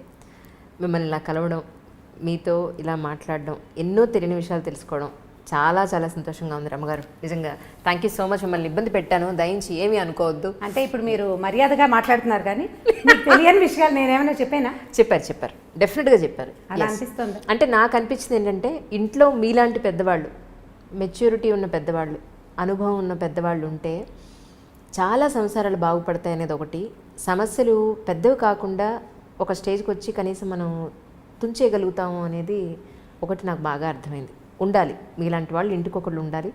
అది మనస్ఫూర్తిగా కోరుకుంటున్నాను. చాలా సంతోషం మనల్ని కలవడం. థ్యాంక్ యూ అండి. Thank you so much once again. నమస్తే. అంటే ఐ డ్రీమ్ని ఎప్పుడు డ్రీమ్స్ కూడా చేయలేదు నేను, అనుకోలేదు, నాకు తెలీదు కూడా. ఒక 10-11 నెలల్లో నేను ఇలాంటి స్టేజ్కి వస్తానని నేను ఊహించలేదు. అంటే నేను లేట్ లతీఫ్ననే చెప్పాలి. చాలా పెద్ద వయసు వచ్చాక నాకు లైమ్ లైట్లోకి అంటే ప్రజల్లోకి వెళ్ళే అవకాశం కుదిరింది నిజంగా. ఇప్పుడు ఒక సుమన్ టీవీ లేకపోతే వచ్చేదాన్నే కాదు నేను. అనుకోకుండా వాళ్ళు నన్ను తీసుకొచ్చారు. ఆ తర్వాత ప్రజల జీవితంలోకి నేను చాలా తేలిగ్గా వెళ్ళిపోయారు, చాలా తేలిగ్గా వెళ్ళిపోయారు. కథల్లో నుంచి వెళ్ళిపోయాను ఈజీగా. సో ఆ తర్వాత ఐ డ్రీమ్లోకి కూడా వచ్చేసాను అనుకోకుండా. చాలా థ్యాంక్ యూ. మీరు అసలు నన్ను పర్సనల్ ఇంటర్వ్యూ అనే పాయింటే నాకు నచ్చలేదు యాక్చువల్గా. అది నా దగ్గర తెలుసుకోవడానికి ఏమి లేదనిపించింది నాకు. బట్ మీరు నన్ను కన్విన్స్ చేశారు. నేను అదే క్వశ్చన్స్ తోటి. అవును అందుకే నేను అసలు ఒక్కడు కూడా పర్సనల్ క్వశ్చన్ వేయని కారణం కూడా. ఎందుకంటే మీరు అన్న మాట నాకు అర్థమైందంటే పనికొచ్చేది ఏదైనా చేయాలండి అని అన్నారు మీరు. ఎస్, నేను కూడా అదే పాయింట్కి కట్టుబడి అదే ఇప్పుడు అంటే మీరు చేసిన ఈ ఇంటర్వ్యూలో నేను చెప్పిన పాయింట్స్లో ఏవైనా అంటే నేను చెప్పిన ఇవన్నీ నా సొంత అభిప్రాయాలే కదా. వీటిలలో ఏవైనా ఎవరికైనా ఒక్క 4 వాక్యాలైనా ఉపయోగపడితే నేను అదే చాలనుకుంటాను. ఇప్పుడు నేను చెప్పే కథల్లో కూడా నా ఉద్దేశం అదే. మనకు ఒక మంచి మాట, ఒక మంచి విషయం తెలుసు, 10 మందికి చెప్తాం, ఒకళ్ళకి యూజ్ అయినా చాలు. నేను చాలా నేర్చుకున్నానండి ఈరోజు. మీరు మాట్లాడిన ప్రతి దాంట్లో, ప్రతి నా క్వశ్చన్లో మీరు చెప్పిన ఆన్సర్ ప్రతిదీ ఆలోచిస్తూనే ఉన్నాను నేను ఇంకా. సో ఈ పాయింట్ ఆఫ్ వ్యూ నుంచి నేను చేయలేకపోయాను. సో ఈ పాయింట్ ఆఫ్ వ్యూ నుంచి నెక్స్ట్ టైం డెఫినెట్గా చేయాలి, ఇంప్లిమెంట్ చేస్తాను. చాలా ఉన్నాయి మార్పులు చేర్పులు చేసుకోవాలి. అంటే ప్రయత్నం చేయాల్సిందే అంజలి. మనం ఏదైనా తెలుసుకుంటాం. మనం 10 తెలుసుకుంటే 2 మనకు నచ్చుతాయి, అందులో ఒకటి మనం ట్రై చేస్తాం. సాధారణంగా సక్సెస్ కావు కూడా, ఏదో మెల్లిగా మళ్ళీ గుర్తొచ్చినప్పుడు మళ్ళీ ఒక పాయింట్ పైకి తెస్తూ ఉంటాం. చాలా విషయాలు తెలుసుకుంటున్నాం కదా మనం, సోషల్ మీడియాలో చాలా కొత్త విషయాలు తెలుసుకుంటాం. అవన్నీ ఇంప్లిమెంట్ మొదటి రోజున వినంగానే మనకు అలాగే అనిపిస్తుంటుంది, చేయలేకపోతాం. కొంచెం ట్రై చేస్తాం, చేయగా వినగా ఇప్పుడు జనాలందరూ గుళ్ళోకి వెళ్తున్నట్టు ఎంతో కొంత చిన్న విషయాలనైనా మనం ఇంప్లిమెంట్ చేయగలిగితే చాలా మంచిది. ఇప్పుడు నేనైనా రకరకాల పుస్తకాలు చదవటం, పెద్దవాళ్ళవి చాలా రకాల మాటలు వినటం, గోల్డెన్ జీవితాల దగ్గర నుంచి చూడటం వల్ల తెలిసినవే కానీ నేను ఇంకా ప్రత్యేకంగా సాధించిన విషయం ఏమీ లేదు. చాలా సంతోషం అండి. కలుస్తాను తప్పకుండా మిమ్మల్ని వచ్చి.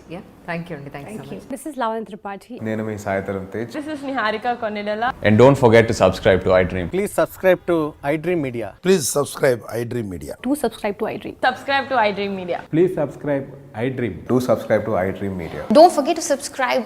Click on the button below. Please do subscribe to iDream. Don't forget to subscribe to iDream. Please subscribe to iDream Media.